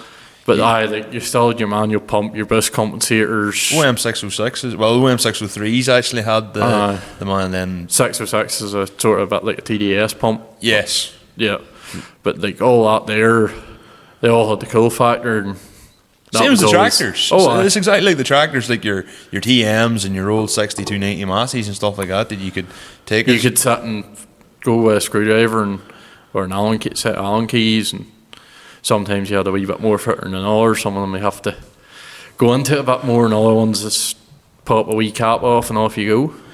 So you're 26, Hugh. How the fuck did you get into models? Models. Where to start? That's the Perfect way to start. Start. Farm kid was always Playing with- Britain's toys, Yeah, yeah. and CQ toys, and at that stage, then when I was getting sort of my second half of primary school, classic tractor was starting to become a big thing. Yeah. Yeah. And in Yeah. Classic Tractor, they have a section called Collector's Corner or Modeler's Corner or something, which was always the first bit I read in the Classic Tractor when I was growing up. Mm-hmm. Because it was relatable, but probably because it was toys. The same. It was the toys and stuff. You see, Classic Tractor, you would have found out all the Britain's new releases and stuff sometimes before you Yeah. actually seen them in the Yes. shop. Yeah, yeah. Yes. And at that stage, and like the internet was starting to become a thing too. And then I seen these pictures of, like, say, a 7840 that someone had made at a show in England or something like that. And I seen it and I was like, well, I want that because I have a 7840 in the yard. The Britain's The- models were cool, but they just weren't realistic enough. They were toys. They were toys, Yeah. and especially in the early 2000s, they were left a lot to be desired. Yeah, they're It definitely. was a time where Britain's was sort of pass a parcel. You know, the parent company was pass a parcel from the late 90s. You can tell by the way they're made, their era of production. They all had like the same style of wheels. Same wheels, There was like same front axle, yeah. same. A lot of them actually, believe it or not, shared the same chassis. Oh, 100%. I always sort of thought... And probably the scaling would have been off. If you're... Yes and no.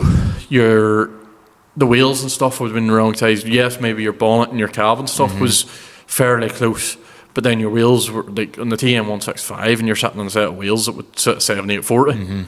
You know, Siku models I nearly thought were... Siku Siku were better and generally have been better. Bit more robust too. You know, they would have been made out of better hitches and stuff. The old brands hitches especially. Well, right up until about 10 years ago, we're still plastic, where Seiko have always been metal. Right. True, I know that. Yeah, I have an 8280 Massey Seiko model, and I thought it compared to the Britain's 6290 or 70 with a loader. 6270, I think it is. Yeah. And like I actually wanted it without a loader, but I never knew how to take the loader off. Well, you probably nearly couldn't. Yeah, no, you draw like a couple of rivets, but then leaves a couple of big dirty great holes in the middle of it. But like at that time, I was always very good at looking after stuff. But yes, if something got broke, then my dad would show me how to take it apart, to take this part off or something. If I did break, say I broke a loader, because it happens, something gets dropped. Or the Seiko, you could screw the chassis apart and change the 3-point hitch or the rear hitch or the front hitch if it broke. And stuff like that, that was all I done at the start, was change hitches, maybe have a go with some of the old Britons that the wheels popped in on and off easily, just popping them on and off and like playing like, oh, I should burst a tyre and taking it off and then put it in the back of the Land Rover and kind of role play sort of thing. Play it right in carpet and then... well, that's carpet mechanic, nearly. That's carpet hardship. That's what they would do. That's a new phrase, carpet hardship. Carpet hardship, that's not a bad one there. But after then the classic tractor, then the next thing was this.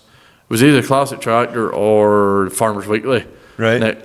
Probably about 2008 or 2009 appeared in the magazine, the Northern Ireland Farm Toy and Model Show in the Lodge Hotel, Coleraine, on Friday something or other from 2:30 till 10 o'clock at night or something. And I pestered my dad to go, because I just wanted to go, because I'd never seen anything like it. And it was an eye-opener. I didn't know a lot of stuff existed at that stage. Well, I've never been to one either, so that's why the one that's coming up, I'm very interested. Did you never see anything at the Balmoral show? They used to have quite good dioramas at the Balmoral show. There was... Did I say it wrong? He said Balmoral. Balmoral show. I said Balmoral. He said no, you said Balmoral. For fuck's sake, I say it wrong every time. Like. You do.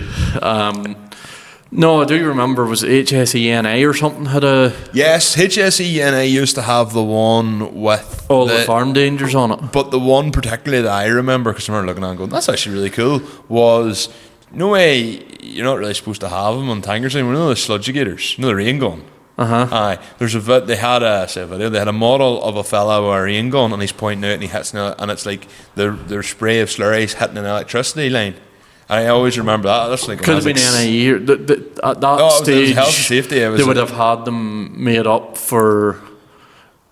It was cheaper than making videos at that stage, because the video was like it was a TV crew that you needed to make a video, and it wasn't what a lot of them companies had in budgets at that time, and it wasn't anybody could record it on their phone, just for Whereas like now it's completely different. Yeah, the models are nearly more expensive now to do than a TikTok video at this point. But the Portrush show, it was a Coleraine show at that stage. Then it moved to Macroboy and Portrush into what was Burberry's. Yes, that full room, and at its peak was actually the full of the event capacity of the hotel. They had two rooms. They had Burberry's and then one probably about the size of that shed. Right. I would say, as a second room. And they had the two of them filled, and then the wee foyer bit filled as well. And that's also where I got my introduction to Grassmen. Because if you ask John or Donkey from their founding days, that's where they started, was going to the likes of that model show, because on their doorstep. The two of them 100%, being yeah. North Coast men. Like Aye. it was 50 or 60 quid to trade for a day, and if nothing else, you're near 'em out there. Like. Well, like, see back then, I know now obviously technology has come a long way and being able to design your bits and different things to make it bespoke. But what sort of way were men doing it back then, roughly, to make like your bespoke model? Back in sort of when I got into it anyway, Early 2000s, sort of. well, mid 2000s, Right. when I started becoming aware of it. So 06, I would say 07, from 2008, 2009 okay. onwards, for the next couple of years, I didn't know Mars from my elbow really when it come to building or where to start with any of that model stuff. But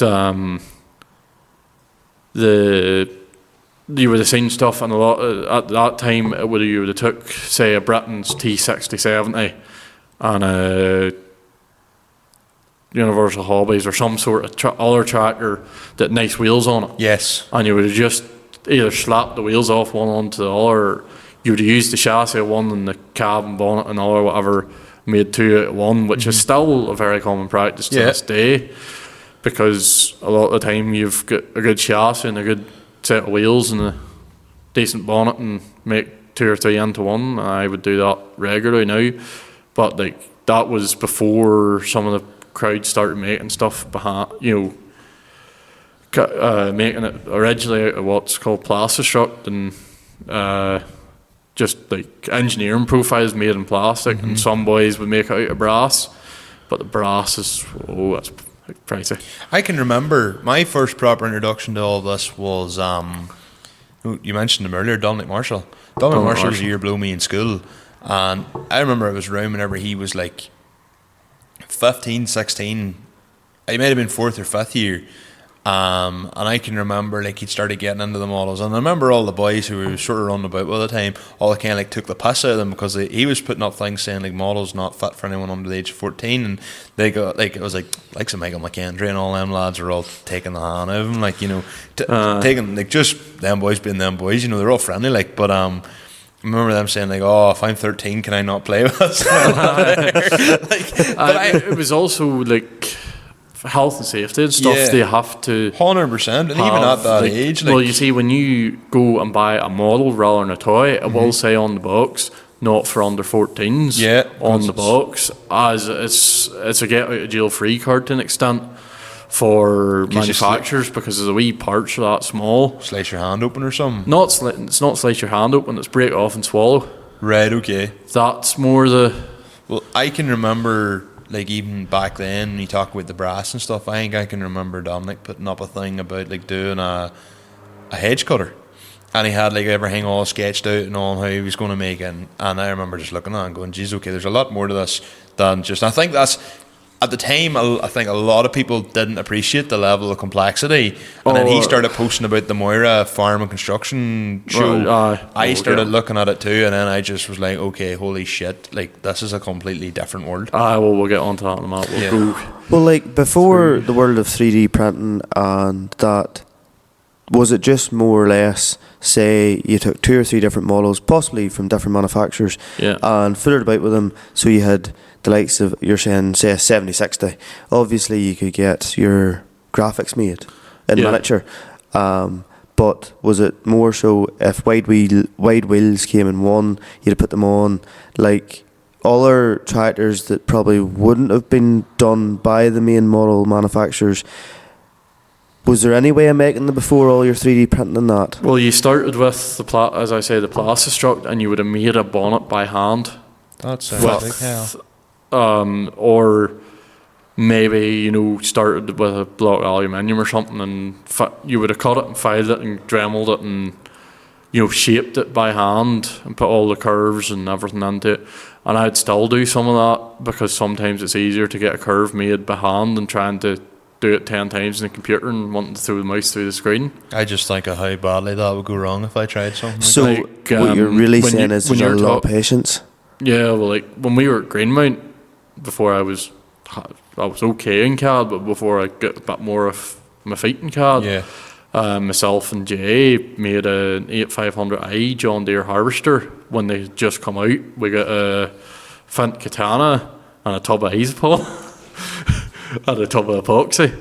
We epoxied all the panels closed. So That's Jay Bunting. Aye. Yeah, shout out to Jay. We epoxied glued the panels closed, and then literally just piled Isopod on in a rough shape with a harvester. Do you still have that harvester? Jay still has it and still sits in his cabinet. Like, I suppose it will. Even it was a brave talking point at the time because we had it before Britons or anything had. Yes, So- they were using cab models and all the stuff, but this was made solely with a Dremel, files, and a orbital sander. Just to get all the different grill shapes and Yeah. So you've been looking up, going on to Google Images and typing in John You, Deere you would have had 8500A and yeah, printing basically. out all the different. I'm printing out the pictures Yeah. and just sitting playing with it. Because it's not like you had an iPad or even like a tablet or something back then where you could zoom in. You'd have been printing out. You would have been printing out. Well, we would have maybe had a laptop Aye. and had it sitting. Yeah. But like that was sort of done. At 10 times. years ago. It was, no I was 13, wonder the 2014. cost of like your actual bespoke and at that models. time, believe it or not, with 2 or 3 boys ask us if we would sell it because it was the first one that we knew done of. And then when we got to the Moira Model show, then Bratton's had a prototype with them that had been obviously in development, but still we had this talking point at a harvester, and like it's still one Two of young our. cubs from Greenmounts made an 8500A like. Even Yeah. the cab, I take it the cab. No, the these- cab on the Katana was close enough. We weren't going into the extreme detail that I would try to go down now, leaving everything as close as possible. But at that time, for 2 boys at 16, we thought we were some Done boys. alright. Like, I can't imagine the pain it would go through to make a self-propelled harvester. well, we were cheating because we'd already, we did the spout Oh, aye. and the frame, and it was only sort of reshaping the backer because we went off the Fint Katana because it was the closest thing in Yeah. rough proportion to it. Like, she wasn't 100% accurate, but it was still Nobody else had done it. Nobody basically. else had done it at that time, and that was really probably what set the ball rolling properly. But Yeah. before that, I wanted stuff that we had in the home farm, and some other model builders wouldn't just be the way I would always do stuff. I'd leave it the way I would like it. So I started going down, and there's just another page. I would still be a member of the Farm Toys Forum. Red, never heard of it. It's like some of your old D-Turbo forums and stuff from back in the day, only for models. Oh, it's not on Facebook. Like it's a proper. No, it's not on Facebook. A lot of the boys are on the model groups on Facebook now that sort of migrated, but there are still boys that are only on the forum. Like there was one gripe I always had for obviously I grew up with like 60 series New Hollands and that they're putting in the silage, and any time you went to the likes of Balmoral show and you seen the stand with all the different models and that, the cab for whatever reason they made where the actual sunroof and the aircon unit was stupidly tall. Yeah. I have an 8560 and or it's even exactly like like that. the Agri one that they've got the proportions, and somewhere it's been miscommunicated. The actual cab frame is slightly too short by about a mil, and then the mil's been added on the roof. Like That's Okay. why the sunroof pod or the aircon and sunroof pod are so deep. Yes. Because I have done it before where I've cut round it and then set it just back down on top of itself, but it's a foot-ray job. because whenever we were down and visit you and I seen one of them that you'd done yourself, I was like, why could they not have done that before? But it just goes to show the level of fucking about that has to be done just to let. The other thing is, and I'm not meaning this in any disrespect to the main model manufacturers, they don't have farmers in or men involved in tractors. 100% no. Because And it's made for kids, so kids aren't going to. Even the model manufacturers, there are some that are absolutely phenomenal, but you're paying for it, and then there's other ones like the one that's really annoyed me with me being the John Deere man is the Wyken 6250R or 6R250 as it is now, is a rehash 6210R. It's basically just like a rebadge. Yeah, no, it is a 6210R. Yes, I've updated the bonnet, put the cleaner and stuff on it, but it's still not 100% right. I probably wouldn't even notice that. But then maybe if you're. And the Wyken 6930, which was groundbreaking at its time in 2009, 2010 when it come out. Has a 7530 bonnet on it because a 7530 and a 6930 bonnet are different. Right. Aye, because the 7530 is a deeper bonnet. Yeah, for the large deeper frames. bonnet because it's got a bigger cooling pack on Yeah. it. And originally it was billed as a 7.5, and then somewhere along the line somebody stuck 6930. I to bet it. you'd have done that because a 6930 would have been a more, probably a better sold tractor. A 7.5. 6930 was More relatable. arguably one of the best selling tractors of its time. 100%. When I visited Well, like, Mannheim, that's when they were building them. If you look at the sales figures now, what is the most sold tractor size in the UK? Probably about 160 horsepower. 175 horse. Top seller for the last 3 years has been a 6R155. I'd well believe it, yeah. I'd say that's probably your top three is probably most likely like a T6 180. No, T7 190. Really? Yeah, because that's your comparable tractor to your Yeah, 155R. it would be, yeah. It would be, is right. That T7 210 sort of that there for for Ford or New Holland, but like Massey would be like that 7S? 718S. All that sort of 180 horse tractor is your best selling tractors in the UK because they're an all rounder. And that is what they called them, a 6930 would have been. Yeah. Yeah. So, roughly when did you start to make custom bespoke stuff? I didn't mean to cut in there. That was really no, rude, but- you're dead on. Well, probably about 11 years, 10 on it. My Facebook page that I started posting stuff on when Facebook started growing, it started 10 years this winter. Do you still have that Facebook page? Yes. Do you still use it? Yes, sometimes. Do you want to promote it? I probably should. Yes. It's Goldplay Farm Models. Yes. And also on Instagram. And there might be a website coming soon. Finally. I'm assuming Gold Plough as in the farm name. Yeah, it's to do with the farm. How did your farm get Gold Plough? Out of curiosity. Before. We're going I think I know this story. As normal, we go with circles here. Basically, my grandfather and his brothers were about in time when it went from horses to tractors. Yeah.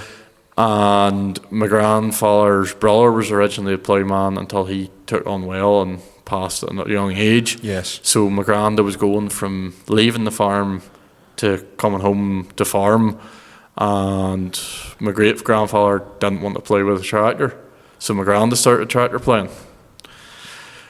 And at that stage, then that was when ploughing matches started to become a thing, and that was my granda's hobby for his, when I was my age really, and his early 20s. He started ploughing and going to ploughing matches every weekend on a low gear forging at 6 miles an hour. Ballycastle to go around at 6 miles an hour, be a long good seal. That is tragic. Yeah. Just on a side note, just because, you know what? The ploughing match is literally the agricultural equivalent of the Donegal Rally. No. In this way, just The you'll ploughing down south, yes, but not. You'll see my logic. What I mean is, how many people go to the Donegal Rally and don't watch a rally stage? Loads. How many people go to the ploughing match and don't actually watch the ploughing? Most of them. Exactly. That's where I'm drawing the comparison. I know, but I'm talking about local ploughing matches, 100%, not. yeah. No, not I'm just talking national about level. I'm just talking Not- about that aye. generally. No, Just the that particular ploughing comparison. The ploughing, I was at it. Meh. I haven't been since the year we went down. That was probably 2017, 2018. Fuck that, 2017, aye. COVID killed a lot of stuff at it. I'm assuming your grandfather won a few, and that's where Gold Plough came we'll out get of. back to my grandfather. Yes. So at that time, any big event was a social gathering. Like, there's videos of my granda ploughing and the crowd being 4 deep round him. Seriously? Aye, well at that stage, like, What else good did you have? tractor. Aye, well there was no TV, there was no, like, what do you do on a Saturday? Oh sure, we'll go this ploughing match, go and see. Because like at that time it was a new thing. And probably at that time, you didn't have big farms. A lot of lads would have had 10 acres. So a lot of boys would probably have been, must go and look at this ploughing here, see how this man does it. Because every man and their dog would have had a farm.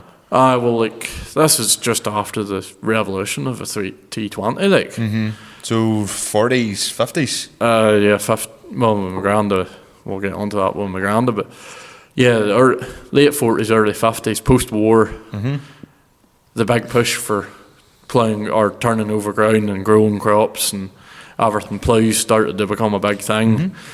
And my granda, he got into his ploughing and started getting on quite well at it around the local matches. So we went to the Northern Irish ploughing match and qualified to go to the World match. Yeah. Where were the Worlds held at that time? It moves every year. It still does. And do they expect him to put his I know, Fergie like, in a container? I And take it you've No, never at actually at that time. been to the southern one whenever the Worlds is there. No. Oh, I was at the Southern the year the Worlds was there, and I Same. spent more time in the ploughing than I did in the show. Same. But that's because I know a lot of the ploughmen involved, because that's what I grew up with. I wouldn't know the first thing, but anyway. I didn't personally know any of them, but it was more the fact that you had maybe 40 or 50 tractors coming out, and they were all from like 80s and 90s with 2 non-reversible. And That's world style conventional with class. all the different flags and the riffs and all that there to represent their country. Yeah, that's at world level. They do the flags just so that everybody knows who it is. Depending on the country, a lot of the tractors are just hired off ploughmen in the host country. If it's within Europe, a lot of the time they will just load up a low loader and take the man's tractor plough. 15,000, they say, to get to World match, roughly. It's more expensive than tractor pulling. And you're away for about 3 weeks for 2 days of competition. But when my granda was at it, it wasn't anything to the same extent. The ploughs weren't the heavily modified beasts that they are now. Like a match plough a day is thousands of pounds. Like. They don't really play with reversibles though. No, they do. There's What do they two. do now? There's two, and they've played with reversibles the last 30 years at World style. You just must have caught the conventional class. Yeah. Usually, you see they segregate the field for each class. One field to a class if it's likes the Worlds. But when my granda done it, the first year was in Killarney, and he left. This first time ever leaving the county. First time going further than Belfast. He was away off to Killarney and driving the tractor. No. The Ford Motor Company Ireland provided him with a brand new tractor at the time, because it was like they were at that stage. I think they were actually building Fordsons down south, because there used to be a Ford factory in Ireland. In Mallow, Cork, isn't there? Yeah. They do a Ford show there. Yeah, but they provided him with a brand new Fordson Major for the match. And then I think he took his own plough down. They got it lorried down at that stage. And he was his dad, I think his my great grandfather wasn't well at the time or something. He actually come home between the practice week and the match week to see him, and then he come back down, and he won it, and that was the first time. And at that time, when you won it, you automatically qualified for the Worlds the next year. Yes. And it was in Sweden. Right. Ooh. So they took Ransoms then, because they had won it. Ransoms plough, that make the ploughs. They looked after his plough. Right. And then shipped it out to Sweden for him, and he ploughed there and won it. And then the third and final time, because he said he wasn't I was going to retire after the third match no matter what happened, and the Royal Party was a big event, like same as anything big. Like the Royal Party come round the ploughing, and my granda lay under the plough and change the same bolt 3 times rather than coming out to meet the Queen. And then 60 years later he did, because he got an MBE there pre-COVID. Fair play. Just actually when I was at Greenmount he got it. What was that for? For ploughing and services to agriculture. Seriously? Yeah. There's a whole pile of world champions ploughmen in the UK that have got MBEs. I didn't know that. Well, I think fuck I asked why it's called Gold. Aye, Fair so, fucks. So back to the ploughing. So when you win it, you win the golden plough. Yes. And then that's where the gold plough farm, for your pedigree herd, you have to have a prefix. Yes. And I'm not sure what our original farm name was, but my dad adopted Gold Plough for Gold Plough Holsteins as his herd prefix. As a homage to your granddad. After my grandfather, and then because of that, we took that as the name of the farm. Then after that, So does your farm trade as Gold Plough Farm? yes, that's the official name of the whole thing. When my dad started the Gold Plough Holsteins, when he come home from Greenmount and he took over the day-to-day running of the dairy herd, and whenever he decided to start going down the pedigree route, he took that as a herd prefix, and then it become the farm and everything just under one for handiness. It's actually an amazing story. Like, I didn't expect. No. In all seriousness, like, it's funny whenever you do this, and you just ask the most sort of not maybe the most random of questions, but like a question that is something that a lot of folk would want to know. Why am I Gold Plough Farm? Mm-hmm. And then when I started the models, then I was like, well, what do I call my model page? Well, at the start, you see, I had it just for posting pictures of my models and like dioramas and stuff. Yeah, of course. So then I just called it Gold Plough Farm 132, or Gold Plough Farm and Contracts or something 132 scale. And then when I started, it was like, there's actually boys interested in me doing stuff that I built. So, pardon me, when I got that and boys were interested in it, then I was like, well, I might as well change this to Gold Plough Farm Models. And that was probably 2015 or so. Nearly 10 years. the third year did your grandfather win it? Yes. So he was never actually defeated then? Not at world level. He retired, but they also then brought out a ruling that you couldn't compete at any more than 3 worlds in a row. Because they didn't particularly maybe want him to just clean up sweep for as long as he wanted? No, in some ways they don't. It was just more to give other folk a chance. Yeah. Aye, To no, that's what I compete. mean, yeah. More than anything. Like my granda, he actually thought the third one he had lost it. Really? Yeah. Oh. And it just, whatever way he finished out, he just finished it and gained a few points on the last hit. But no, that's really. And then he come home and bought a Fortune Major, of course, and his Ford was actually in metallic blue. It wasn't a standard Fortune blue. Right, okay. And the injector pipes, you know the way you see all the show trucks and stuff done with like a 6BT and all the chrome plated injector pipes and stuff. His actually had chrome plated pipes and stuff on it too. Right. Yeah. Should have been a fancy tractor. Yeah, that was probably the biggest regret we ever sold. She's still in the greater Balmona area, but where I'm trying to find out. I take it you would be like, I want first refusal. I would like to buy it back. Yeah. So if anybody...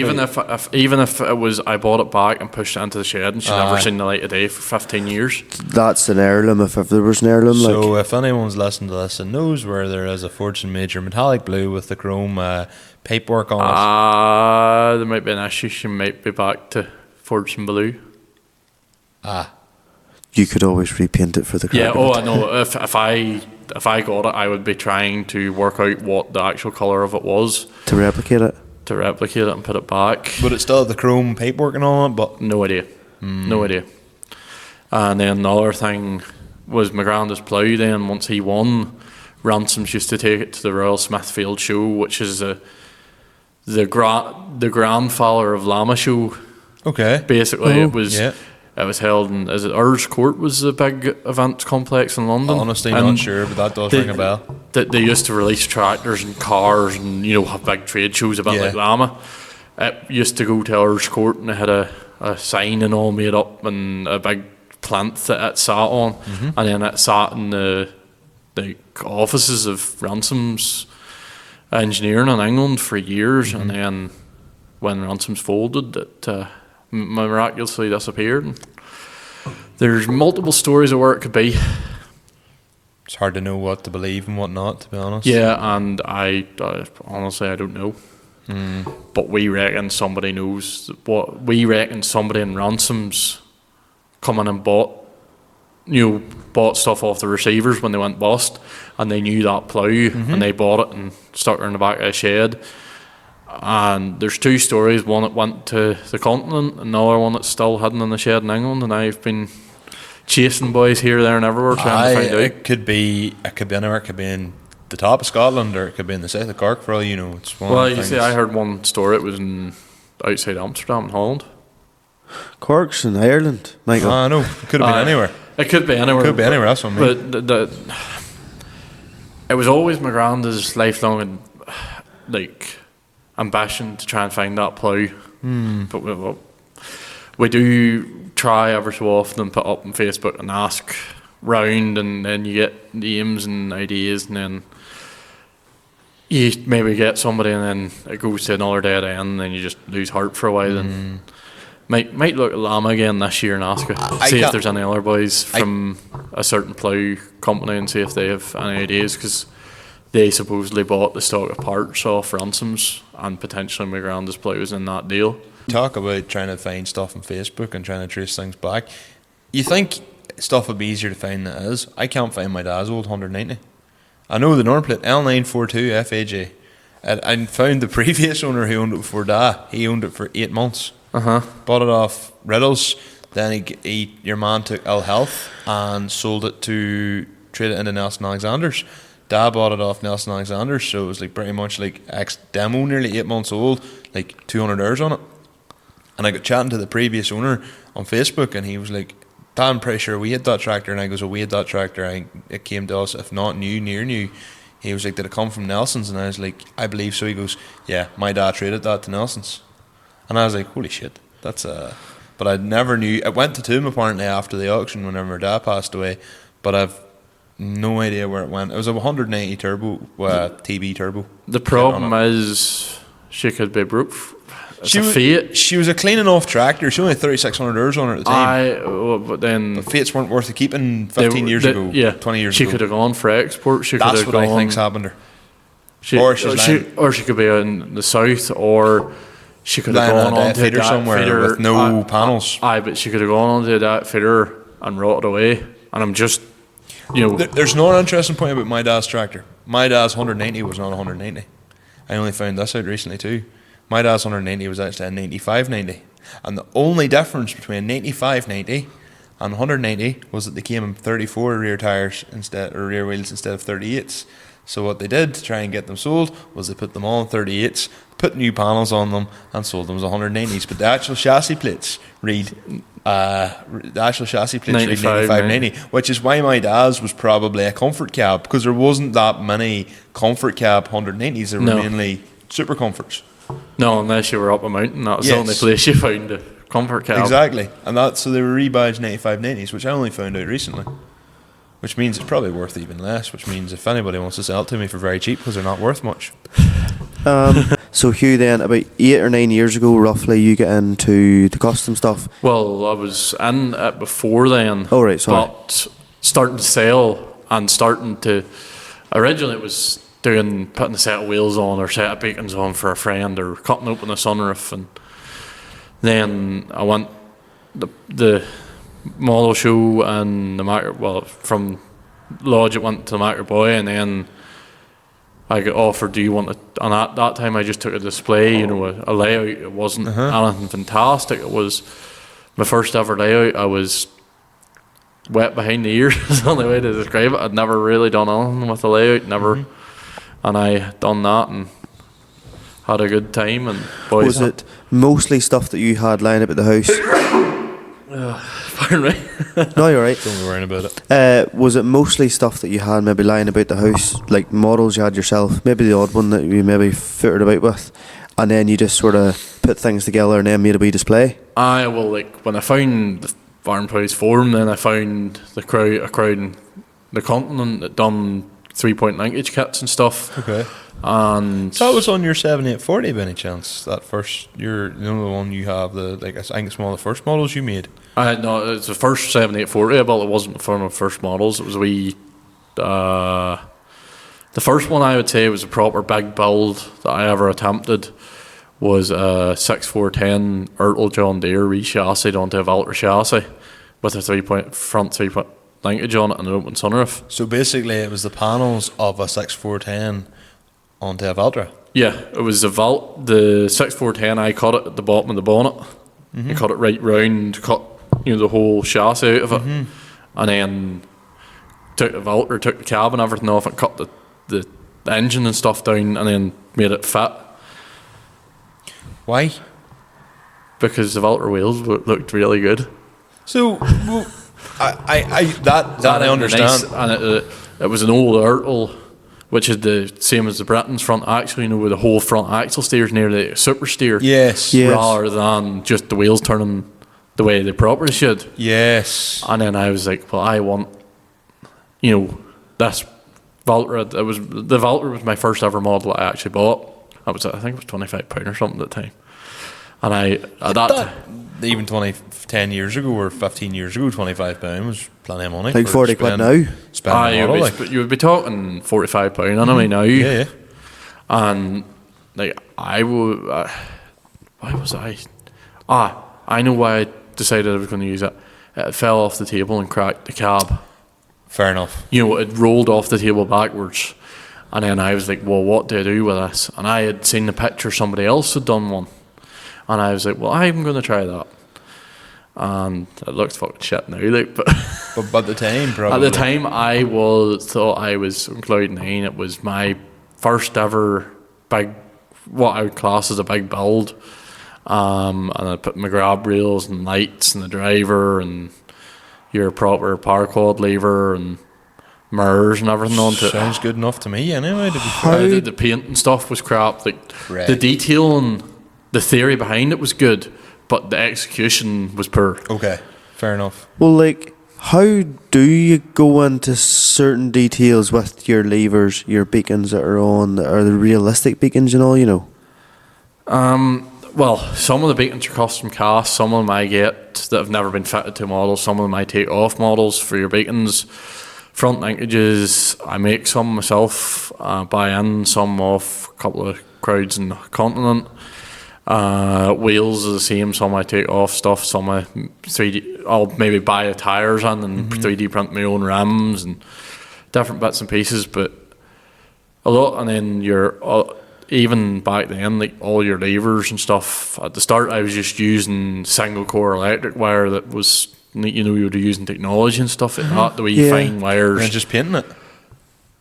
Just painting it up or getting stuff with black insulation in that half mil and just bending it to shape.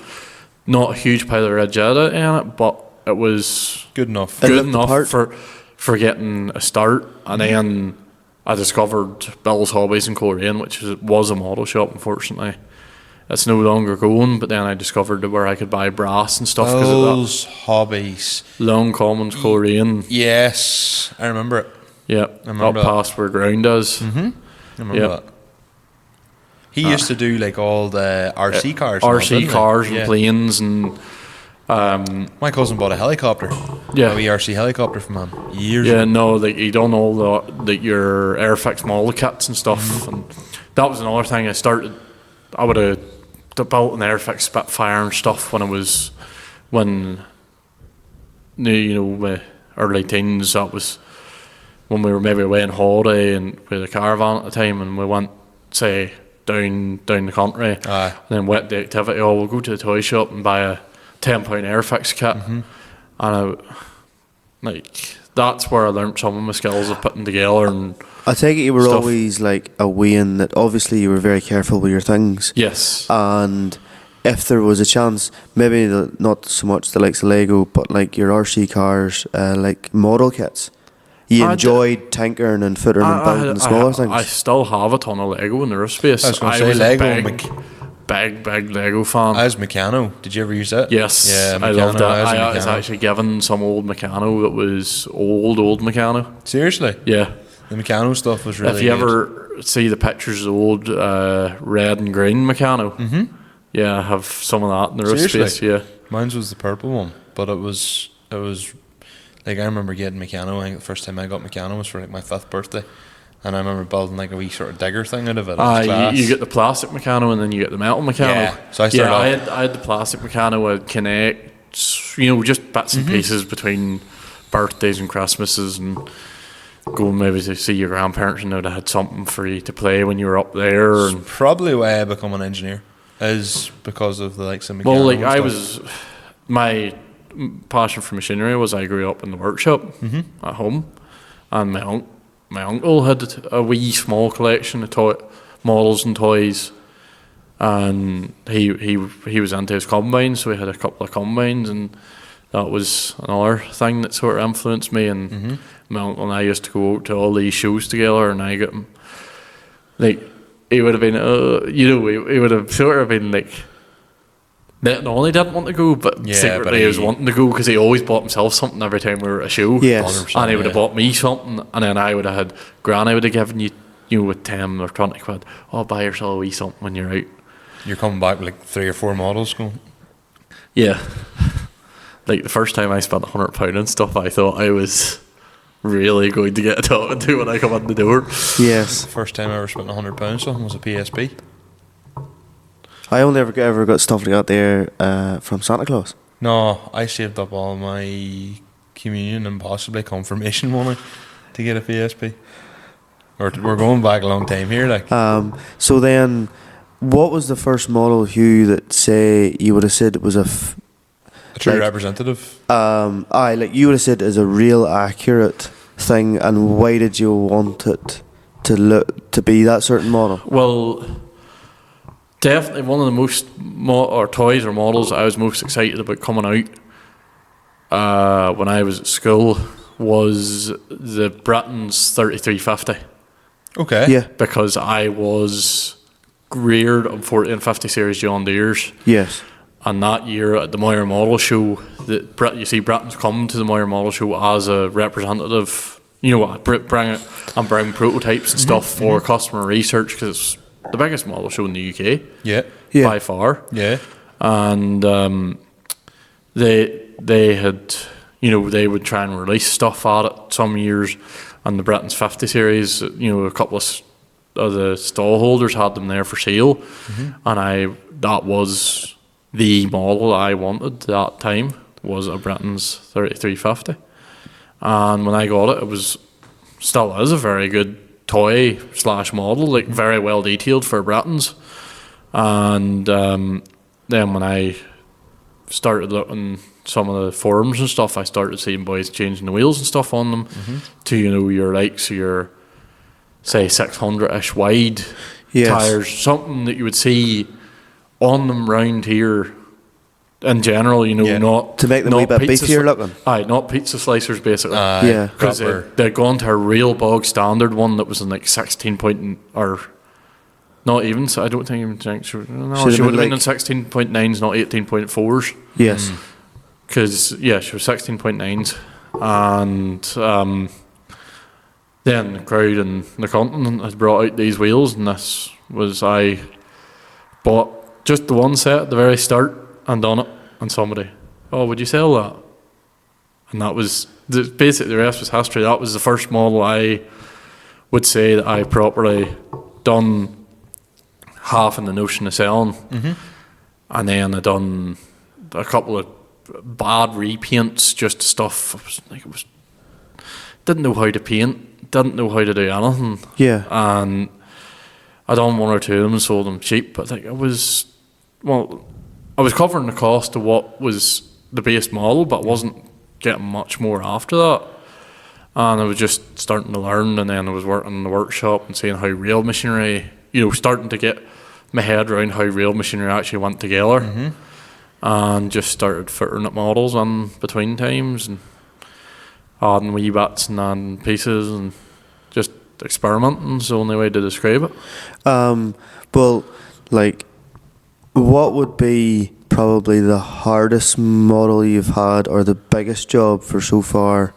Maybe not, obviously, there's probably a brave one, but There's a lot of complicated jobs. Like most of what I do is the not biggest simple anymore. bollocks of a job to try and make. Is the one As I've asked you accurate to do complicated? I've asked you to put The comfort cab onto the...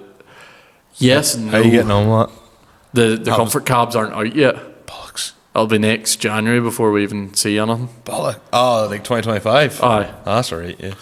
That's fine. Like it was, when you see the models and they're not even in paint, you know they're at least 6 to 8 months away from being. Am I right in saying that for the comfort cab, for what, because, okay, to outline what's happening here, I have asked Hugh to make a replica of my dad's 190. I have a 190 model, but it's better than your normal toy, but it's not, or better than your normal. It's Yeah. seen a few battle scars is the best way to put it. That's because I'm a child may have decided to play about way out a bit and broke a few things, but it doesn't have, like, for instance, it doesn't have the front mug yards. It looks like a European spec tractor. Yeah, well, the company that make it is a European company. Yeah, so it doesn't have the mug yards that extend over the follow the door line and stuff like that, so it needs stuff like that on it. And But I was doing a wee bit of thinking about when you told me who you bought it off. yes. That was originally my fate.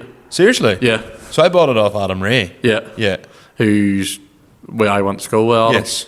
And then Adam had bought it off me at a model show. I had put twin beacons and a couple of bits on it at that time, and then obviously it's been through a few owners and a wee bit worse for the wear now. I got it for my dad's 10th anniversary. So I got it, and then I originally wanted a Fraser Sage chiller for it, and back then the 3D printing hadn't started, and Fraser, that you could just about, at that time, we're going back, so 2015, you could just about maybe get a cane. And we never had a cane about us. It's all about knowing the right man to know. Correct, but at that time I wouldn't have. No, So because you had to nearly a bit Moira Model show to know this man. yes. I ended up getting an old Star tanker, but I mean all the things ripped off it too. I still have the tanker actually. I will keep it, but for something else. But I ended up doing that. It was quite a nice homage for his 10th anniversary. Yeah, but yeah. And like, it would surprise you the amount of stuff that I would do. Can you do my boyfriend? Can you do my husband? Can you do, actually a memorial tractor? I've done quite a few of them. well, that's what my dad's one's Yeah, for you know, now. That's for his 20th anniversary. Like I done one for a young chap of around my age that had unfortunately decided to end it all. Aye. And I done one for his family and one for his best mate and one for another chap, and that sort of it was hard hitting when I actually paused to think 100%. about it. Yeah, 100%. Because a young boy at the same carry on as me back and forth to England and stuff. Yeah. And it was a boy I was actually out in England with that got me to do them. But yeah, no, that was definitely one that was a wee bit harder hitting. And Well, roughly So- then, Hugh, how long, say the likes of it, somebody comes to you, you don't get a model, or you don't get a model in any way, shape or form that's like a certain model of tractor that somebody wants. Right, we'll you to start do? with, let's just say, 7718S, just for, because I've done it and I know what works on it, or the way I do it anyway. So I start with Britain's 7718 non-S Okay. Okay, yes. and Britain's 6718S bonnet. Yes. So I have Yes. to buy the two tractors. So that's already what we're talking, £60. Yeah. 45 roughly For both? because it's two Britons tractors. Okay, They're 20 quid each. yeah. Then I have a Universal Hobbies 7726 at £65, It's never up to £100. and what I done was I took the nose cone out of the S type bonnet Yes. with the new type lights and cut the nose cone out of the 7718 bonnet Yes. and set the new nose, like just the grille and the lights, into the 7718 bonnet Yes. off the Britain's bonnet. Then with the Universal Hobbies tractor, I took the cab off it and I stripped it, down to bare chassis. Then cut the front axle at the tombstone, the front tombstone, the front engine there.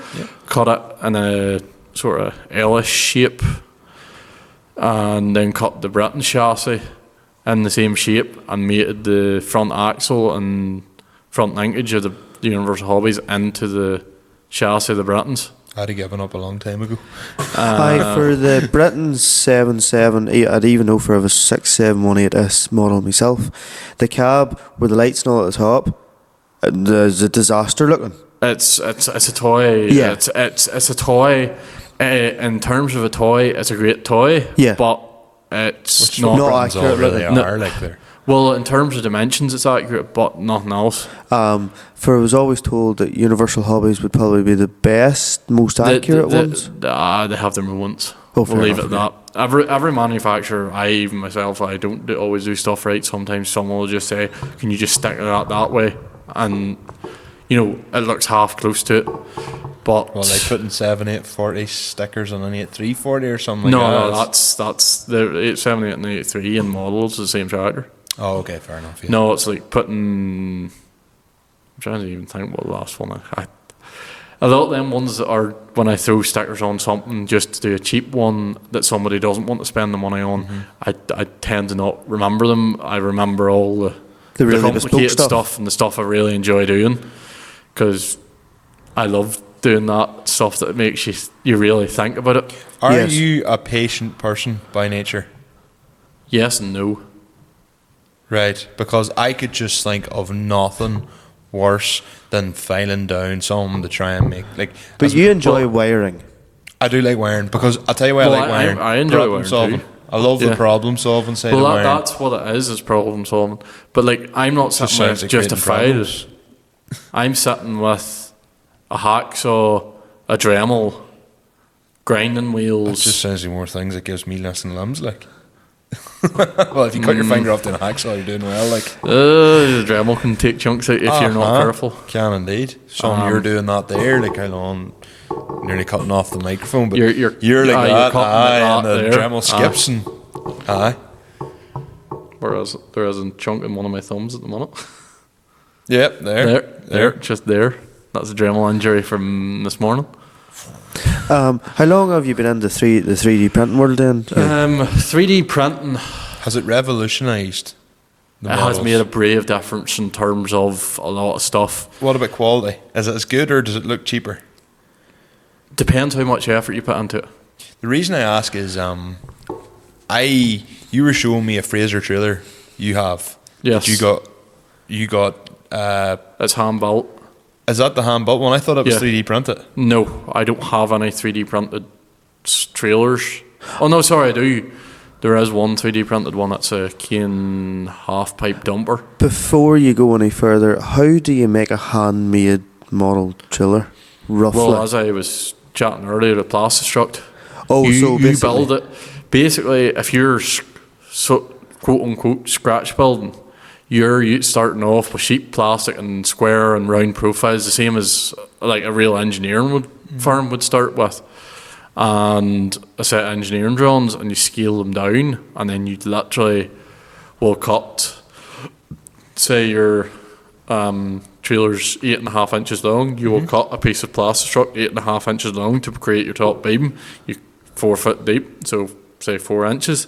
You create or 4 centimeters, whatever. I'm just really, but you will scale it and have it all wrote down, and then you'll sit and you'll build, say, the sides of it first, and then you'll glue the sides together into into your monocoque, Yes. and then build your chassis the same way as you build a real one, really. The likes of the front grills and mesh and that in them. It depends. I have seen boys making actual physical jigs to press the shape, a certain You get like the profile of to get the profile. yeah. Some other ones are just literally just mesh just set in there, or and like some of them now use 3D printing, or other boys would have just made. They wouldn't have the mesh grill. They would have just made a Plastistruct grill out of different because I'm pretty profiles. sure your Fraser trailer is like that. The mesh. Or- Even just like it's boxy look, and there's not the detail of the. On the inside, there's no pressings on the outside. There's your ribs, but there's nothing Yeah. on the inside. No, just it would be far too much work to It put would it be. in. I was looking at it because I'd be very interested in buying one. Yeah. that's why That's why I spent a lot Like of time looking that's at that. why, like, if you have the likes of say I'm just going to use an example of my Star trailer, where there is a physical, instead of it having all the wee ribs, it has one big rib down the middle. Yes. You can do that within reason, but on a like say a Fraser or Kane where it's something that you're talking 1.5 mil, Yes. for all the wee indentation you would have inside, it's not worth doing. worth it. When you're scratch building, when it's 3D printing, it's a different 'Cause matter you can entirely, easily 'cause put you that can together. get it to do that. For funny, whenever I was away in, I always looked out for if you get a classic Red Rock trailer done, but nobody ever actually made one. So it was, I think Richard Western were big and Marsden trailers were big whenever I was away in. Britain's The version. Britain's I'm pretty Marston's, sure I had I think everybody had a West. Britain's Marston or two. Marston. I had the New Holland coloured one and the John Deere coloured one. Like, I remember when Britain's brought out the key and it was like, holy shit, this is like revolutionary. The Britain's Cane was probably one of the most groundbreaking models ever 100%. in terms of getting UK manufacturing recognised by a major manufacturer. Getting Northern Irish manufacturing more so. It was more getting a foot in any shape, form or fashion, because the Britons, that's when they started coming to like some Moira Model Show. Yes. And they were starting to listen to the customers, because it would surprise you what has come about from Moira Model Show over the years. I wouldn't one bit doubt it. because like the half pipe, I'm near sure has a working sprung drawbar. The half pipe, the half pipe has a working sprung drawbar. Steering axle does actually steer on it, not a huge degree of There is a movement, wee bit of play. but there is enough to have a steering axle, and then your Your hydraulic wee pedestal at the front of the. it swings, and your hydraulic back door and all works. And then the Kane Classic, the bogie suspension works as a bogie, Right. and the drawbar sprung. Is your old Star, by chance, is it setting up on bogies? No mines on springs. Yours is in springs. The only reason I ask is because I remember drawing it back to like talking with James Heaney and all. I remember being out with them and there was a fella had a Star trailer on bogies. That's just why I was wondering. It was whatever you wanted. Oh, Star. Bertie Watterson built whatever you wanted. Hey, for what they had, Star was class. Like they'd done everything. and They anything. they were ahead of their time in a lot of things. 100%. Because look, 100%. wasn't it Quinn's had the sprung drawbar sided trailer, Star sided trailers? Yes, Yeah, aye. they did Yeah. indeed. Yeah. And then, well, if I can remember correctly, I don't think Star would build it at the time, or they ended up, Red Rock was newly formed or was making all their stuff, and then they went with them with the draw or whatever way with the measurements and that, and get Red Rock then to build the very first of the 16 foots way, like the real classic ones that would have been in the video, the The old videos, and like even up until Well, like the stuff Brian Miller put up on. aye. So then, whenever then obviously they changed from the older New Hollands to the FX, they welded on sides and to the front of her, because obviously it would have been like precision shop and the older style. The lower side would have been far lower. Yeah. So then they like combined the they weld. squared the trailers off. They sort of half squared the trailers off, yeah. And like, and whenever we get the first of the biggerish masses in 08, I have an Instagram, like a photo, like we there's went a photo and of that. pulled it, but like at that stage, the trailer had like 2 holes in the front of her, but then she got turned into a slurry bowser. I was gonna say. But no, like as you say, the details all about, and also strength. You Yeah, have to build to have strength in it. 100%. Like that's where 3D print. Your scratch built is all individual parts. Whereas your 3D printer, yes, you'll print your monocoque as one part, your tail doors another part, maybe your silage sides is a removable part, your rock and beam bogies as parts. But you would generally, in the scratch built stuff, you wouldn't see working suspension and for a drawbar. Yeah. I have done a tanker with working drawbar suspension, just To see if you could do it. yeah, basically pen springs. Seriously? Yeah, pen springs. And even them Britain's Canes are not far off pen springs. Probably not. It's probably the same thing. Like. But no, was it the cane? They done the cane, and then after they done the cane, then they done the NC tankers. Yes. And they were probably as groundbreaking as the cane in terms of you had an overhead boom tanker with a working boom, and you had a field tanker with an opening hatch to do it. Right. Remember that. For funny, me nephews at a time were bought. I'm near sure it was a 6270, the same model as I had, and then the 67 something, or basically the same as what we had, and an NC tanker to represent our NC tanker and thing. Funny, I need to buy an NC tanker for the crack of it, yeah. What would have been the first sort of diorama then you'd put together? So even a diorama, to explain, is basically just like a situation, isn't it? It's kind of like a... Your diorama, well, firstly, you have to pick what you want to represent. Okay. Do you want to do a silage scene? Do you want a corn cutting scene? Do you want a planting scene? Always silage, but anyway. Do you want even like buy it on a market? You might see it in Moira. Was it you sent me the one and had like your fella had like an anaerobic digester and all? Aye, digesters. You can do it whenever you want. Like there's The guy couldn't get over you can make a fucking milking parlour. Aye, yeah. Like, well, you can buy a kid's toy milking parlour. There's a crowd Brushwood Toys in England that do a CNC routered herringbone double up parlour, and then they also do a rotary parlour. I wouldn't be. Do you know David Wilson from Balmain direction? Works for Lady now.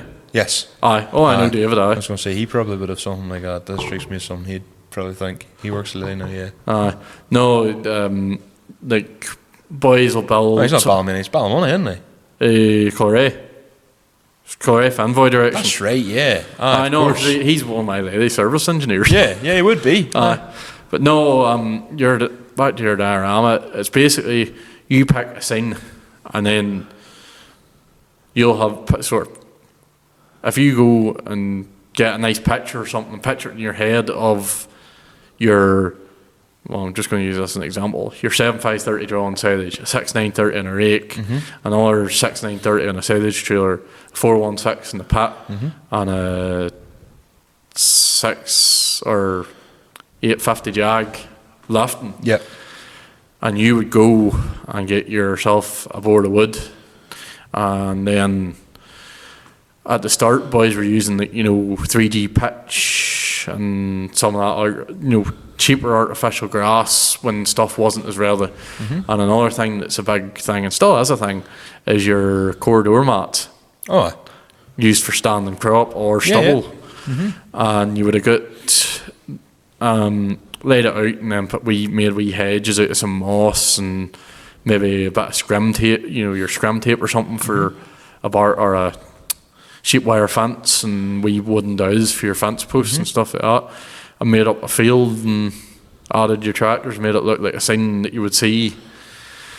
And as time has gone on, they've gone from glorified toys, like your Britain's Farm playset, if you've ever seen one of them, or you would see folk with Millwoods crafts. Yeah.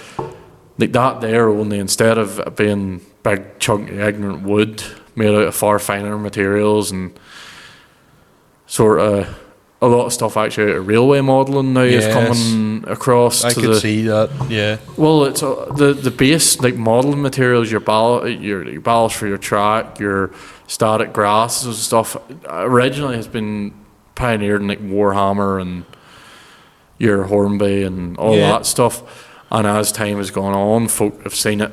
And they've picked up a railway magazine just out of curiosity and then said, "Oh, I want to try that," and that sort of drove the whole thing on. But you need to be looking at that sort of stuff to drive the game on, to progress and see what else is out there. The stuff has seriously moved on the last definitely 4 or 5 years. So sort of since I started getting into displaying, and like my first display was a field and a bit of farmyard, a couple of sheds, not a very big yard, couple of like 2 sheds and a silo, and couple of tractors, like the sort of thing I'm just going to say that you would see around a farm of this size. Yeah, like, absolutely. And then done that for a year, and then I gave part of it away just to a wee boy for a next door neighbour for Christmas present one year. I was like, I'm going to clear out the house, and there's nothing at all wrong with it, just I thought he's got wee boy at 7-year-old be far more used to him than me because it was taken up. Of course. And I wanted to maybe try and progress a bit. Yes. And then when I was at Greenmount, Jay and I decided we were stayed in the same corridor or same accommodation block at Greenmount. And we were fitting at bits and pieces when we couldn't afford to go to the pub at Greenmount. Fair enough. No, fair enough. That was all part of how... Down to McKenna's. Aye, down to McKenna's, we would have been footering about and playing about with bats. Just when your assignment stuff done and didn't have money, what do? You bring a few models up in the bottom of the bag and foot about with them. And we then decided when we were at Greenmount we were going to do a display. And it was Halloween Kelly's. This is all going to tie in. We could go to Kelly's, but we hadn't everything sorted out for the Moira Model show. That was on the Friday. This was the Wednesday, and they were looking. There were two ones coming at us, looking at our seats in the bus, and we were like, you just take them. We'll sort it out with whoever's organising the bus. So then we come down to mine from Greenmount and Jay's motor, and started into getting the last couple of bits sorted out and everything sort of nearly packed up, ready to go for the Friday morning. And as we were coming back up, just past McLaren's Ramble in there, Yes. in the Ballymena Antrim Road, Aye. the temperature hand in Jay's car started just climbing. Oh, Lovely. what was he driving at the time? 1.4 TDI Seat Ibiza. Like the ones that the boys have the PD 130s on, same Yes. shape as that.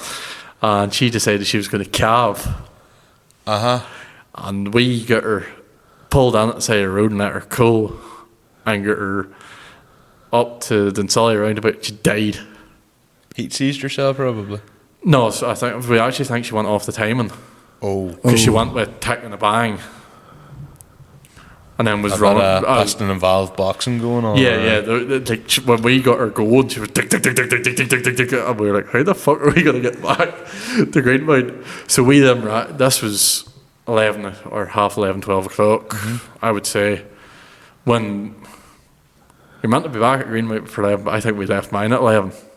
Because we were like, it's Kelly's night, they're not really going to pay too much attention to us being back a bit late. And we said, look, we don't know what time we're going to be back, but we'd forewarned them. And we got to the Tully roundabout and we were like, what the fuck are we going to do? We were just stuck here. Cold out October night, something like this, bit of damp about. And I think we had 2 oil workshop coats, and I think they were both Jay's one that didn't fit me. I was going to say, like, Jay's. But he's Jay very wouldn't be the challenged. tallest, Jay wouldn't be the tallest, But we got gathered up and we were like, what are we going to do? And we rang the ones in the bus, to see, because it was by that time when she'd blown up and we'd had a look at her, and then we're like, no, this is a lost cause. It was half 1 nearly by the time we had worked out what was going on and tried to get her going, and because we'd pulled in the ramp at the lay-by at the ramble. Just at the ramble, yeah. And because she was just running a wee bit iffy, and then we got her up and sort of on Sally Car Park, and then we got to just the hard shoulder at the Dunsally Hotel. Yes. Just as you come off the roundabout, we got to there, and that was when she as we were going around the roundabout, that's when she went bang.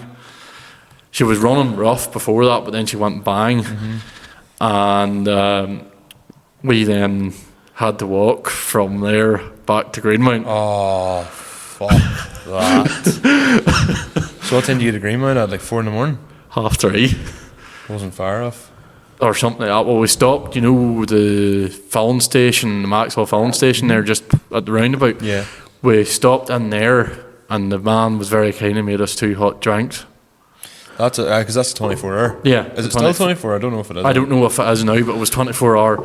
We had, it was too late to get a taxi because we tried a taxi and they were like, no, we're not getting you. And we had maybe a tenner between us, so we went to go ourselves there and then just trudged. It's the only way to describe it. We That is trudged grim. the whole way back to Greenmount. And then we were like, when we got back to Greenmount, we got signed in, the night watchman gave us another hot drink, so it took pity on us. Fair enough. Yeah. We rang them to say, and they were like, no, anybody that can come and lift you is now either on patrol duty or has gone to bed. You know, there's nobody with a minibus licence, and I can't leave unattended. Yeah. So then we tried the buses, couldn't get, we said, look, we'll give you 20 quid to get us just the length to Antrim. And everybody, we got the Greenmount, and it was, you could have heard a pin drop. Like, it was dead as could be. And we got back into Greenmount, and that was that. Next morning, fuck, how the fuck are we going to get all the models to Greenmount? Or not to Greenmount, to Moira, because I live, as you know, up in the north coast. Jay lives beside Tullyroan Oval. Aye, he's our man, I didn't Yeah, know. I didn't know he that lives until- on the road to Tullyroan Oval. I didn't know that until Aye. literally a couple of nights If ago. you're coming from the motorway side, he's just in the hill before, the way you go over the hump of the hill. He's Yeah. just on this side of that hill. Literally drove past his house. Yeah, the other you night would then, have. Yeah. And then we were like, well, what we're going to do? And I had my dad's car at that time. My dad changed the car, and I had sort of took on his car. And we were like, what we're going to do? And we jammed my Passat to the roof. There was like, the two of us actually had to pull our seats forward Oh, wow. to get everything fitted in. For you, that would be questionable, because given the fact you're Yeah. fairly... Well, it wasn't majorly forward. It was just so we could slide a box in behind the Yeah. seat and then slide it back to stop it moving.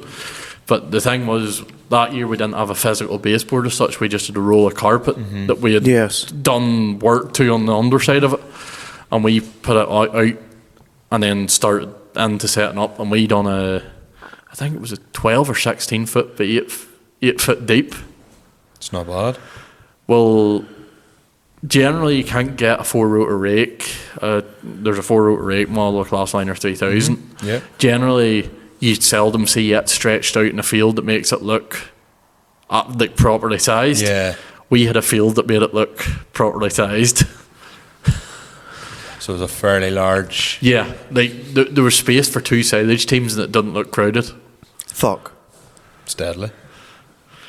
And that was an eventful couple of days doing that. That was our first big show that we had properly put any effort into.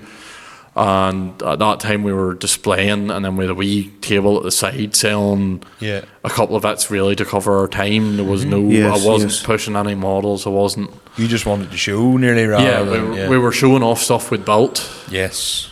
really, and then boys started asking about the stuff that was on the stand or on our display, and that was. I'll see if I can find a picture of the big display. I'll send it through to you. So fast forward to now then. So what, 8 years later or whatever, are you displaying at Moira then?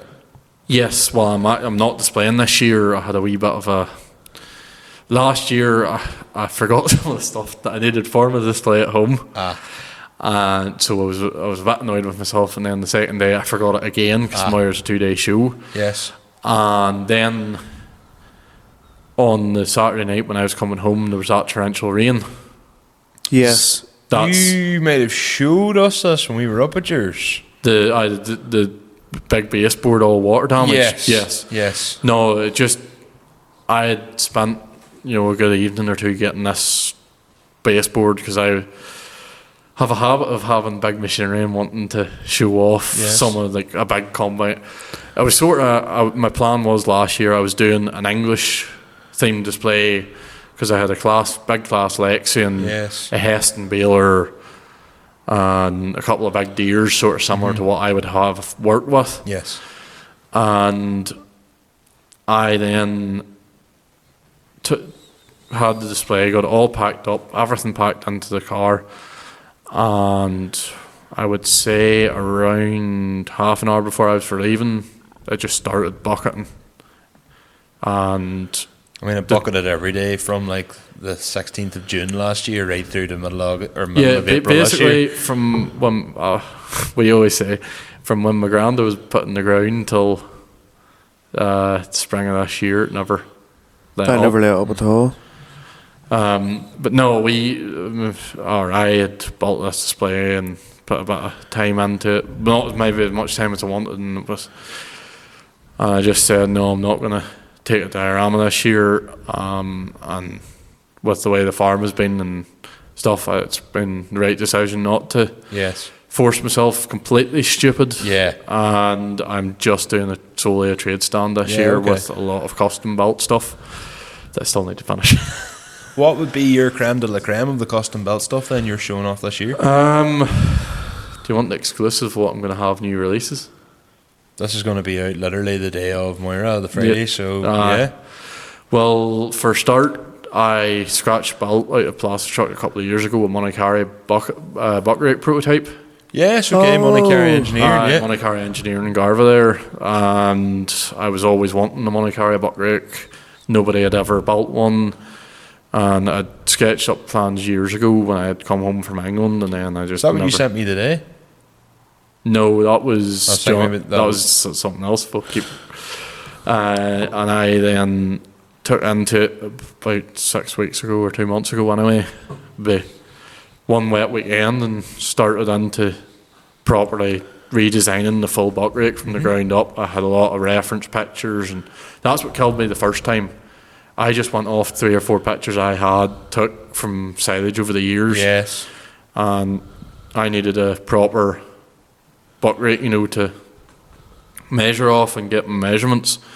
So I sat down and get it all on the so I have a 10-foot Monicari buck rate with various different brackets and stuff available for it. Yes. Then I have a Porter Stone fork that I designed literally another wet evening. It was like, I fancy but John. It was in my head. And this is all the type of stuff you'd be using, but yeah, like the Monicari buck rake, the Stone fork, stuff, obviously. A lot of my stuff I would make is what I would be used to working with. Yeah. And then I'm also just there this evening. I was working on a John Deere 3350 wide step. Yes. So that's what I sent you in our Snapchat was the top step, and then I've got the other steps made, and then I'll put brass in to create the rails and bits and pieces. I've done high detail 50s for a couple of years now, but I've always said I wanted to do a wide step 50. Actually, I'd done one at Greenmount. Right. I made the full wide step out of brass, and it was a torture because the steps were small enough to fit in a 20p piece. Aye, and you're drilling all the holes probably. No, this was actually all made out of sheet brass cut into strips. Oh, good God. Right. Like 1.5 mil wide. That sounds like torture. And bent with a set of pliers and then soldered together. No, you're not selling this building game for me here. No, I done one of them, and that was enough of it. Aye. Because I was having to make every wee single piece out of brass, and it was just... Wouldn't be worth it for the time you'd be spending on it. You'd have to charge a fortune. Yeah, and at that point I wasn't charging a fortune either. I was when I was still finding my feet and I didn't know how to charge. Yes, of course. If you know what I mean, like. And I made it, and I was like, no, the steps were smaller than a 5p. They were sitting on a 5p because I have a picture somewhere. The 2 bottom steps are smaller than a 5p. That's insane. So, what has been your favourite model you've ever made? 6910S John Deere. Is that the one you have yourself, or is this one you've made for someone else? I have one myself. Why? Icon of my childhood. Okay, that's absolute fair. Maybe not 6910S, but I remember when I was no age at all and 10 like. I think this was even before we had R6320, so it's one of my earliest proper memories is Jim McLean Contracts. Yeah. And with the Sammy and the ground drive tanker and a few 10 series drawn to it. Drawn to the field tanker. Yeah. And I've always grown up with 10 series around me because Sturty Gallopins is 10 minutes over the road from. Yes. It my would be, house. yeah. Like, and we've always been like, we have a mixed fleet at home, but it's always been John Deere, and a 6910's always been my post.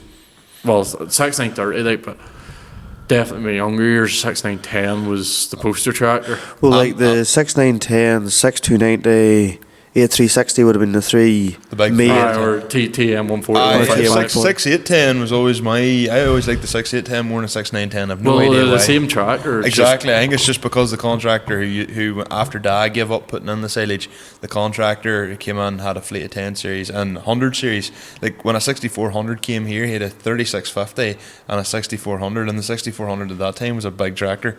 Yeah. The 6400 is like a 100 horsepower tractor. Yeah, Back it's the then, same as my 6320. Like, Yeah. that feeding tractor, that's all they are now. Aye, and back then she was pulling 12-ton cane. Still does pull a 12-ton cane to this very day. But like you're sitting there going like, this was a massive tractor. Aye, well, like, that was the other thing. I grew up, as I said, with the Ertl 6410. And that was one of my earliest toys that I always remember. And like, just the M10 series, even though we didn't own one at home, always just sat with me as a tractor I was interested in. And there was a crowd in France made a very, very limited batch some years and years, or sorry, Belgium, Maniaga Passion made a batch years ago. And I tried for them. At that stage, they were even 180, 200 pound. Oof, big money.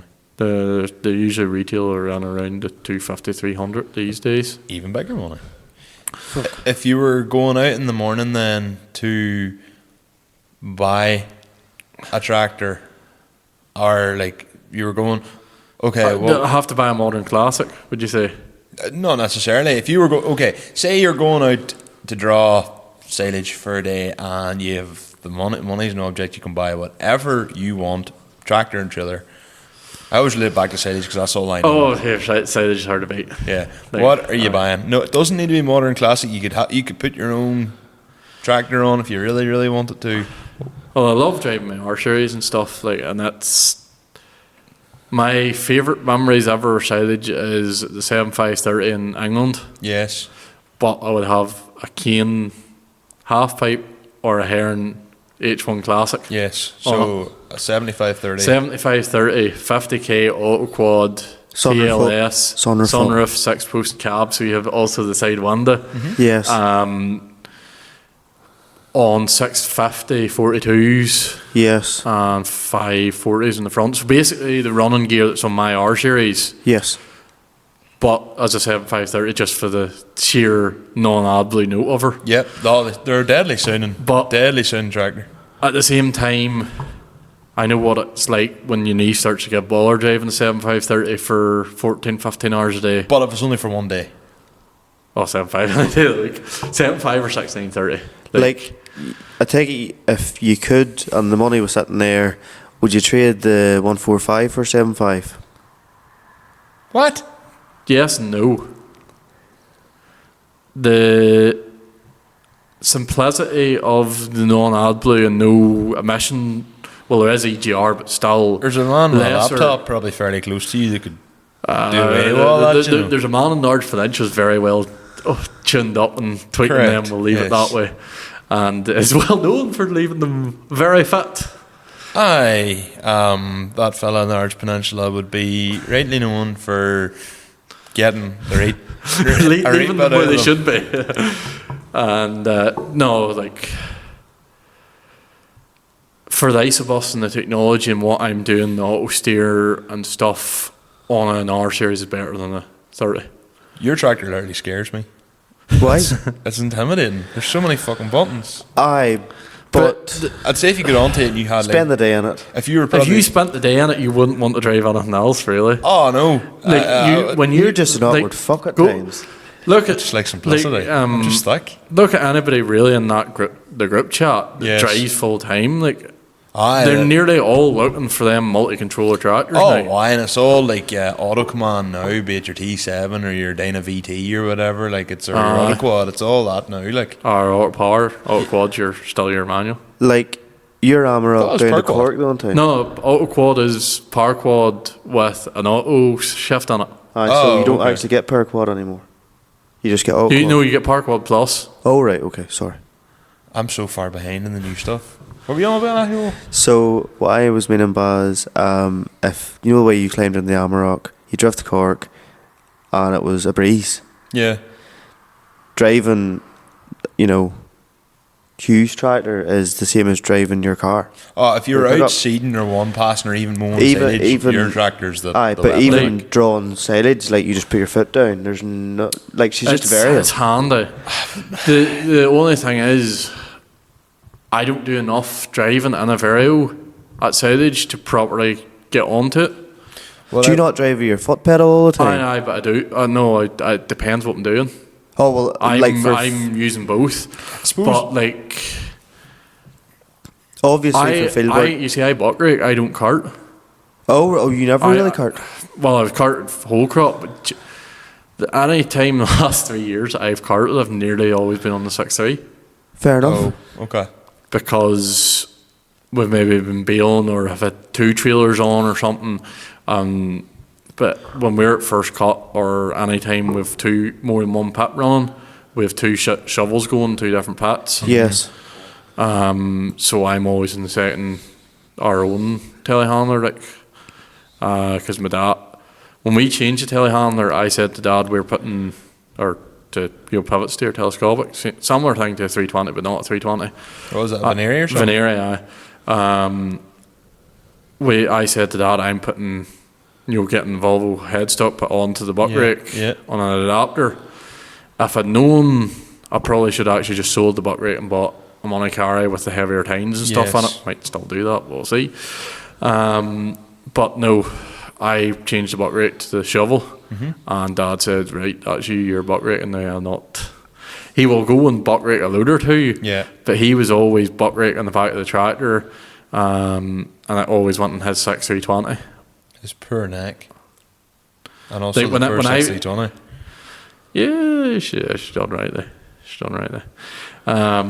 Like when I buck rake with a tractor, I normally put it in the front of the 78 before we had the R. Like this is the 78 was bought the front linkage was partly bought to buck rake because the man that was with us at that time said he wanted the front linkage to buck rake with because he buck rake and my dad sort of odd jobbed.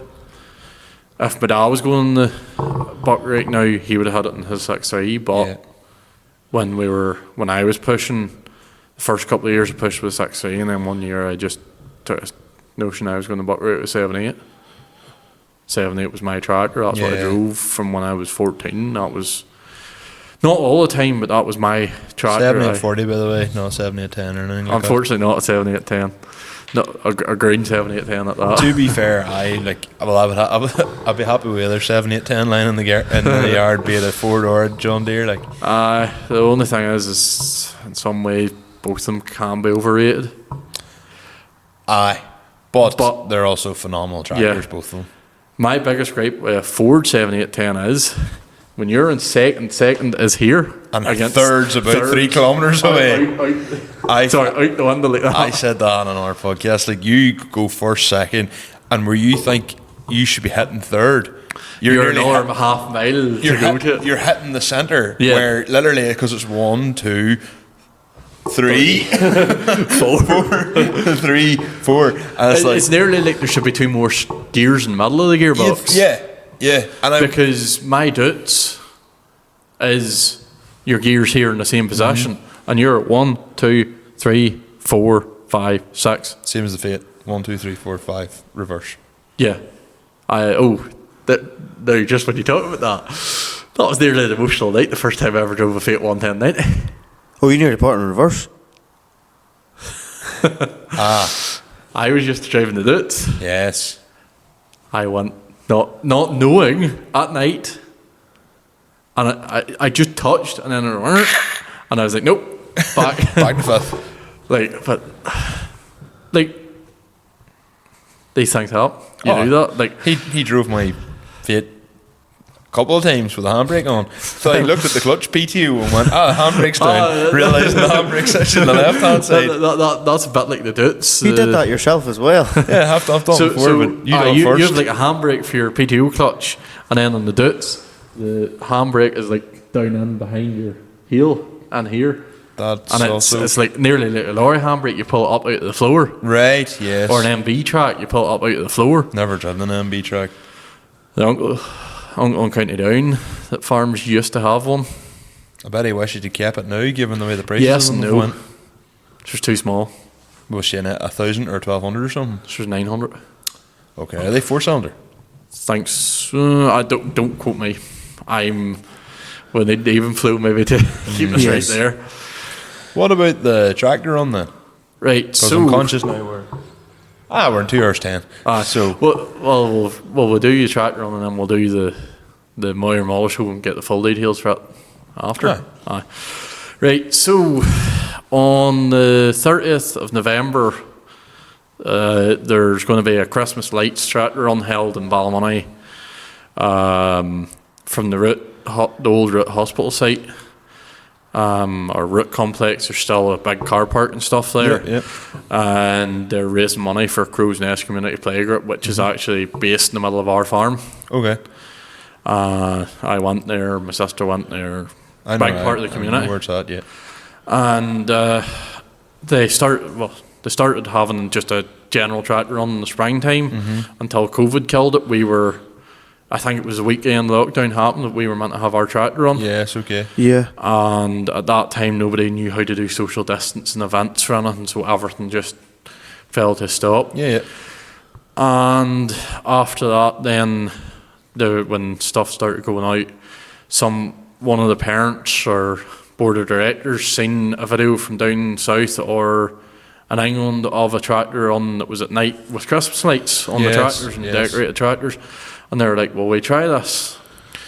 And the first year it was held, well, it's always been held in Ballymoney, so we can come down through Main Street and get all the nice Christmas lights. Yeah. Yes. And get the crowd through the town, which it's becoming a big thing the we're last couple of planning years. And then the first year we held it in Dalriada Car Park, our school. On the left side of it, their grass lawns, the better. There's a wee bit of cleaning up and keeping the peace had to be done after that. I would imagine, yeah. I think it was more as much as anything, they didn't realise we were going to have what we had. Yeah. Yes. Like, the first 2 runs, we maybe had 50 tractors. The first night run, we had 100 plus tractors and 25 lorries or something like that. Yeah. Oh, I should say it's a tractor and truck run. Okay. It's open to all that want to come. Yep. Starts at 5:30 in the evening. Gates open, or registration open from 5. We're hopefully leaving the yard at 6:30, 7:15. Okay. There will be prizes for the best turned out tractor and lorry. Yeah. And the Christmas theme. I think there's maybe a prize for the best turned out classic or modern classic, which will be judged by a few of us that will be parting, I think. But how I got roped into it was the first year, as I said, was a disaster. We had to find a bigger venue. And then we were like, well, we can't get the tractors to loop round the way, at some tractor runs you can loop round the yard. You come in one gate and loop out the other. Unfortunately, this yard, the way it is, there's only one access. Way in, one way out. So the first year, I didn't get down just when it started. I was trying to get everybody lined up to get away and get things sorted out for marshals when we get helped into it. And then we had to start landing, had to start parking tractors, and tractors were just abandoned basically. And so we got that under control, and then last year we had the biggest turnout yet. We had a man turn up with a lorry of classic tractors, and that lit up, and we had class. Unreal. was it Macaulay Engineering in Ballymoney? They had made a steel frame, the steel frame Christmas trees, and put it over the fifth wheel in one of their lorries, and we had then the play group would put together a float and another curtain sider with a lawnmower or a compact tractor on it, wee lawn tractor and a wee sort of thing, inflatable Santa Definitely. all lit up in the tractor. Yes. And it's a great. I know. It's a tractor run. You would think a night tractor run wouldn't work. No, 100%. But with it the would. Christmas lights, and coming down through some of probably the best lights around the north coast. Agreed. Yeah. Not that there's much going for Ballymoney, but it has that. Yeah, it's got some very nice lights and coming the whole thing, and it's just it's a unique experience. I caught the tail end of it last year because Stevie, who McMullen, good friend of ours, you said Stevie was in yeah, your but club. it's cool. Stevie was boxing at the stadium. Maybe stadium's maybe a bit of a. I mean, it's called a stadium, but I don't really know as much of a stadium down at Ballybreaks. Yeah, in the back of the industrial estate there. So he was boxing down there, and then so you would have got caught right in the middle of the run because we go a long way around Ballymoney. yeah. So I seen it and I was like, that's class. I was like, I want to do that next year. So now you find out who's running it. So we'll be doing that as well. Yeah. And I'd like to be doing it. If you can get an evening off, you can maybe try and come along as well. Hopefully, yeah. Have you your two-way radios sorted out yet? Hopefully I have them before that, and Go, I'll have because Channel 9. you'll have. I have the same Channel 9. You as see, I'm then. wanting it because we'll be doing lead tractor and stuff on it. Just unintentionally, we get the job of lead tractor, Oh, and then last year we actually had lead and tail. that means it can just be Hugh. Where are we going now? I have no idea where we're at.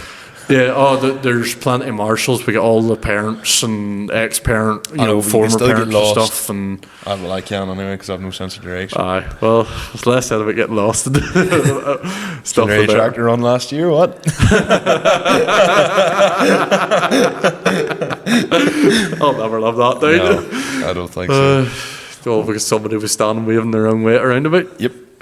What were you saying about Moira? You saying? Right, so Moira Model Show is next it'll be this Friday and Saturday now when this comes out. When it comes out, this will be the day of it. I'm just going to check. It's the 25th. 25th and 25th 26th in the Jim Baker Bowls Stadium, Park Gate. Yeah, so it's not even Moira. No. Oh, right. So I was about to be like, do you want a quick rundown of why We it's can called get a Moira? quick rundown because Right, so the group that run it's called the Moira Model Club. yes, They ran a few wee shows here and there in different community halls and stuff yeah, back 10 plus years ago. And then a group of them started then gathering up, and we were like, we need to do a version of the Macro Boy, only more display Yes. focused. yes, because the Magra Boy's not very display. No, it was always a trade show. I was a bit disappointed whenever I went to the Magra Boy for that reason. It's a trade show, and it always done well. Yes, And a display we always tried to get a few displays just to break the thing up.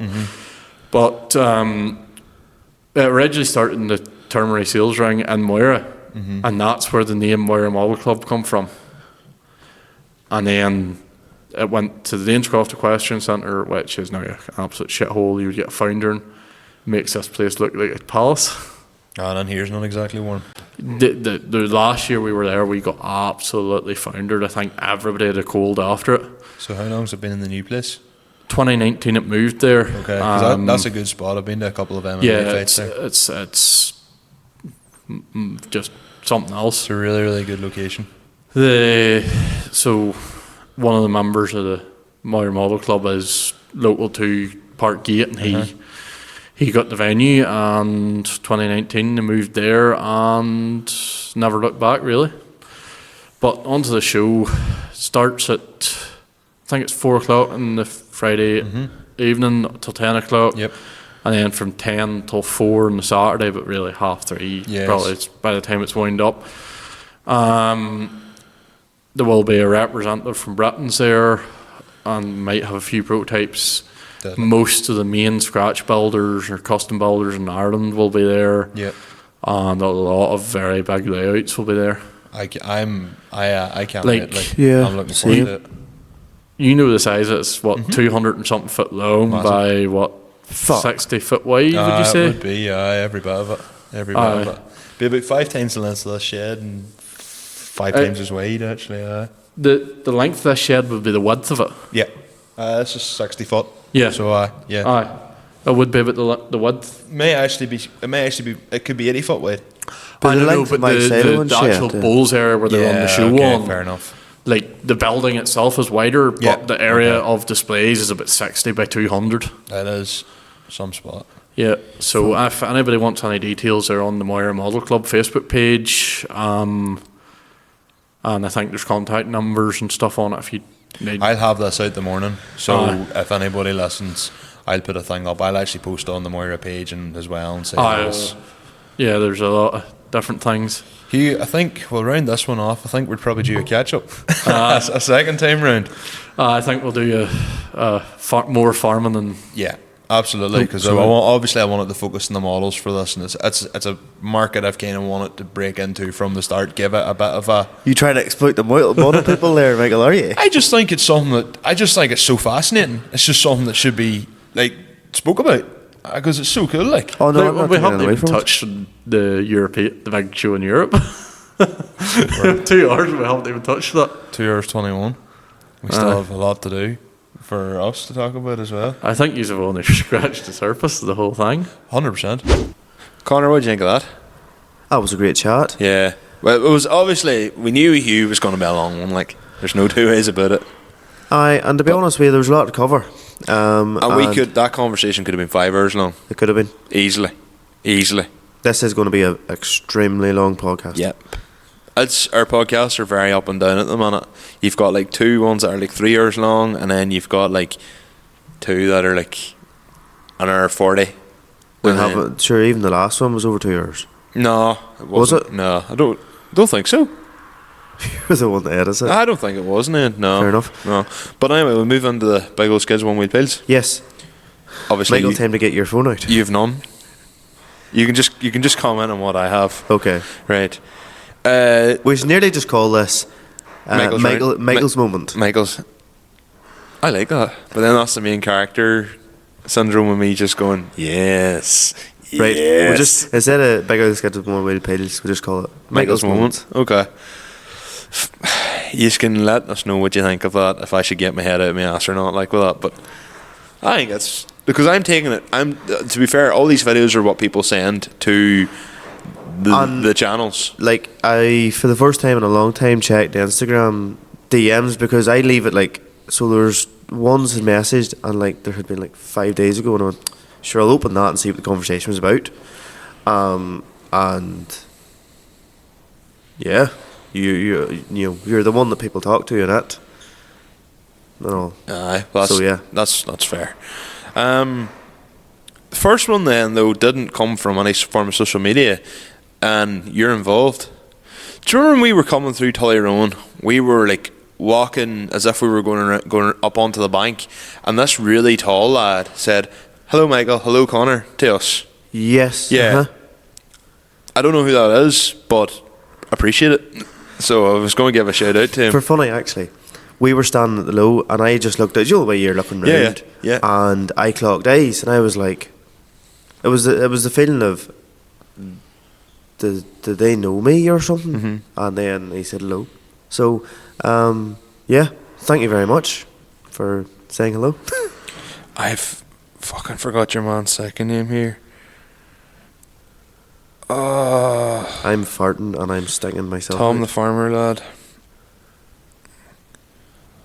I'll just go.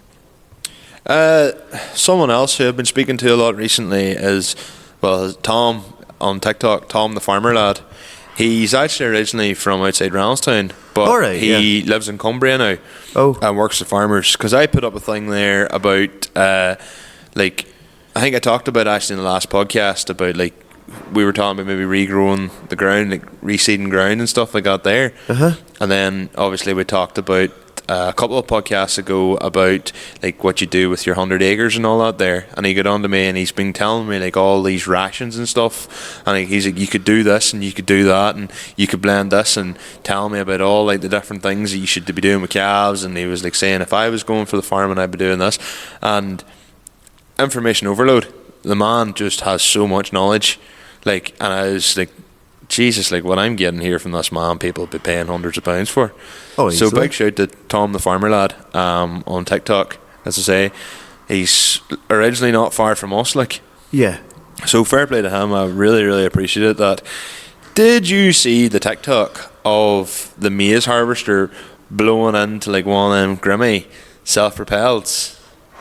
Either a beet harvester or a potato harvester, I'm not sure. I've never seen that. Basically, like, you know, like the Grimmies, when they take out the ground, they have like the big collection bin. Yes. Well, he's basically blowing into the collection bin of the Grimmy. So I thought that was really, really cool. Yeah. I think it was in Germany or Holland. Was then the Grimmy conveyor belt in the trailers as it went by? So Not in that video, but I'd imagine that's what they'll be doing. So then the trailers, the harvesters, the harvester doesn't have to stop. Yeah, and the trailers don't have to go into the field. Maybe there's two of them. I'm not sure. Or they may have just done it for The shits and giggles. the shits and giggles. Here's one again, kind of a big old skate, or not kind of a big old skate, kind of car related because I was on the boat. So we're now a boat podcast.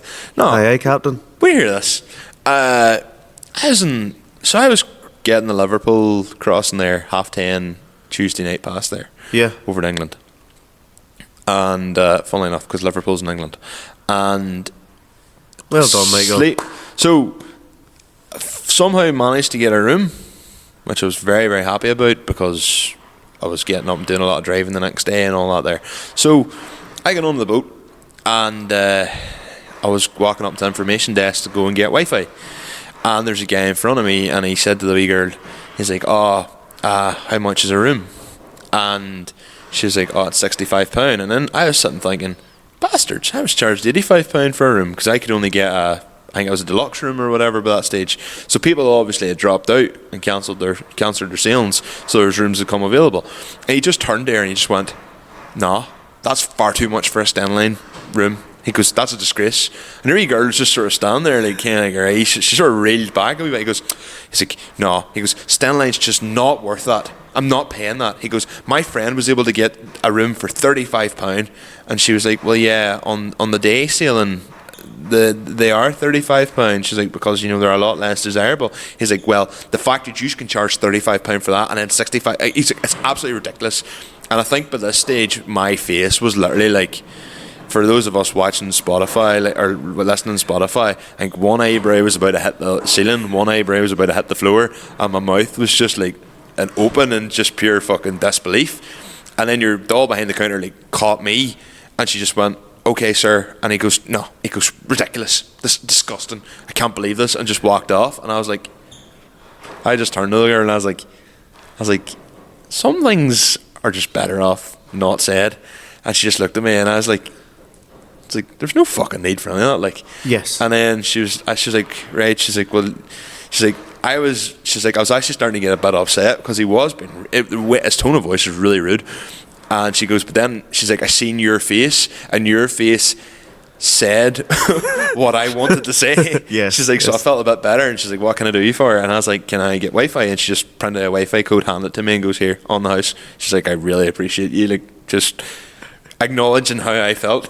And I was like, all right, well. You should raise your eyebrows more often then. I just think, like, your mom was a complete and utter fucking knob. And for what reason? Like, it was unnecessary. You didn't need to be What's that much. What's the male name for Karen? Keith? Just been a pure Keith. Like, I don't know. It's a Keith. And sorry to any Keith that listens, but you've just been tired with that brush now. I don't know what a male Karen is, but I was just like, you had no reason to say it. And I bet you if it was a lad behind the counter, he would have said, fuck all. It's just because there's a wee girl, like. So, fucking dose, like. Have you heard of a crowd called Waymo? Waymo? On TikTok. They seem to like sit on the side of a road and just acknowledge people that go past and like judge people that go past. Well, there was a Gulf estate where like a pop and bang limiter drove by them. They look like an old fancy English couple or something. Jasper's Moonlight Driver stuff sent it to me. Car spotting at the side of the road? Well, they're like, the video's like, oh, what are we going to see today? And they sit down with like these two deck chairs, and the next thing that's like Gulf with pops and bangs drives past, like a diesel Mark IV. Yeah, I think it might be a Mark IV estate. Oh, right. Drives by with like pops and bangs. It's just felt points. Jack McGarry sent me a video of it was like, it's like a normal person going, I wonder if my mechanic is treating my car well. And then it's just like videos of mechanics like lubing up like different like parts of the car with grease, and just real like sexy music played over the top. It's like Marvin Gaye played over the top of like some man just like greasing up like a CV joint or something like that there. Wow. Love right. it. Love it. Reese Bruce sent me a video of Justin McPherson's 306 sedan from a magazine. Do you know, obviously you know of Reese, have you heard of Justin McPherson? It says the really fast one. One of them, yeah. So he has a white 306 sedan, and he calls himself the Mad Scientist. Pretty sure we've talked about his car. We talked about his car on the 306 one. 306 episode. So he's done a lot of the work to himself, has done a lot of really, really impressive stainless steel work. He's an absolute wizard when it comes to all things XUD. So his own car, he has it, I think he's pulled the arches a bit, he has it on a set of, I think it's Borbits, like a set of 5-spoke Borbits. They're not splits, but they're real big dish wheels. It is such a cool car. It's kind of this borderline between Felty and Shoei. Like, it gets driven, it's reeky and all that there, but it has, as I say, it's not decked on a set of Vulcans, like it's decked on a set of real wide wheels, but you know, it's got your big bumper and stainless steel tip and all that there. It's a seriously, seriously cool car. And then Hugh Barr also sent me a Volvo. There's a red Volvo, it's like a static, it's decked as well. Set of 5 spokes as well. I think it may actually be the same wheels. Real big dish as well. And then your man has like a heap of subwoofers and all put on it. It's just pure old school looking like. Wait, are the real deep dish 5 spokes, are they the same as what you'd have seen like Mark II or Mark III Golfs? Yes. Oh. They're Borbits or Azovs, I think. Are they like blocks or something? Or yes. What do you call them? Does Giles McGuckin not have a set of them? Yeah. Aye. That's whose car you're probably thinking of whenever you say that. Aye, for I always thought they would look unreal in a Polo. Yes. Those are the wheels I'm on about. Is it like Block B1s or something like that? That might be right enough, actually. That could be exactly what they are, but I think maybe they're a Borbit or something, not maybe a copy, but equivalent. Right. But they're Block B1s sounds familiar. Aye. I know it sounds like a rip-off of... No, but I know Giles telling us about them back in the day. They're like 8.5 or 9 wide. I think his might be 10s at the rear. Aye, they're mega spec, like. Yes. Yeah. Well, that Volvo has them as well. Seriously cool. And finally... Or is it Brock B1s or something? Brock B1s. That actually sounds... to be honest, you could say Brick B1s and I'd go, yeah. The final 1 point is a block, a 6x9. Good old farm friend. Good old farmer's friends, 14 inches long, hey. The final one, and I said this earlier, I'm convinced some cunt cut my hat at Tullyroan. Aye, because you... So we were trying to find a Chinese, couldn't find a Chinese that was open at that time, and then we ended up in the whole Domino's. idea of a Chinese was they were supposed to be open till like 1 o'clock in the morning. COVID happened. Like, so many things have been inadvertently affected by COVID. Oh yeah, 100%. Absolutely. But there's one wee thing I want to mention. What's that? And now I don't follow it, and I only followed it from a time that you sort of got me into it. Okay. And it's nothing to do with cars or tractors, but you know, you dabble in this. This is how you stay fit. Is mixed martial arts. Yes. And I know what you're going to say. Yes. Yeah. And a local lad had done really well there last night, wasn't it? Last night, Paul Hughes. Yeah. Fighting AJ McKee. Yes. Bellator. Yeah, in Saudi Arabia, I think it was. It was Riyadh. He came in as the underdog to that fight. I do believe so, yes. Yeah. But to be honest, I think UFC made a big mistake, sort of dragging their heels trying to sign Paul Hughes. Paul Hughes is one of the best fighters in that division to come out, like, period. He'd take on, I don't know what it is, or I don't know why they didn't want to take him on. The man is a pure machine. I know this isn't an MMA podcast, but like, the man is an absolute machine. He had the backing from a lot of people. I don't know what the UFC were sitting on. I think they wanted him to do a few things a couple of years ago, and he didn't do them because he wanted to focus on like Cage Warriors and stuff. And I don't know whether he got himself blacklisted, or I believe they did offer him fights, but it was for real shit money, and he was just like, no, I'm better than that. So fair play to the local boys. Exactly, and hopefully he continues. Bitten the head off, boys. Yes, and I Professionally. will give him one thing. Unreal on social media. Yeah, really, really good. Yeah, really good. And at the start, I actually thought, when I first seen him coming on, I was like, I seen the stuff he was posting, and I was like, gone fuck up. Because I felt like, I was like, Yeah. alright, Conor McGregor, like the way he was getting on.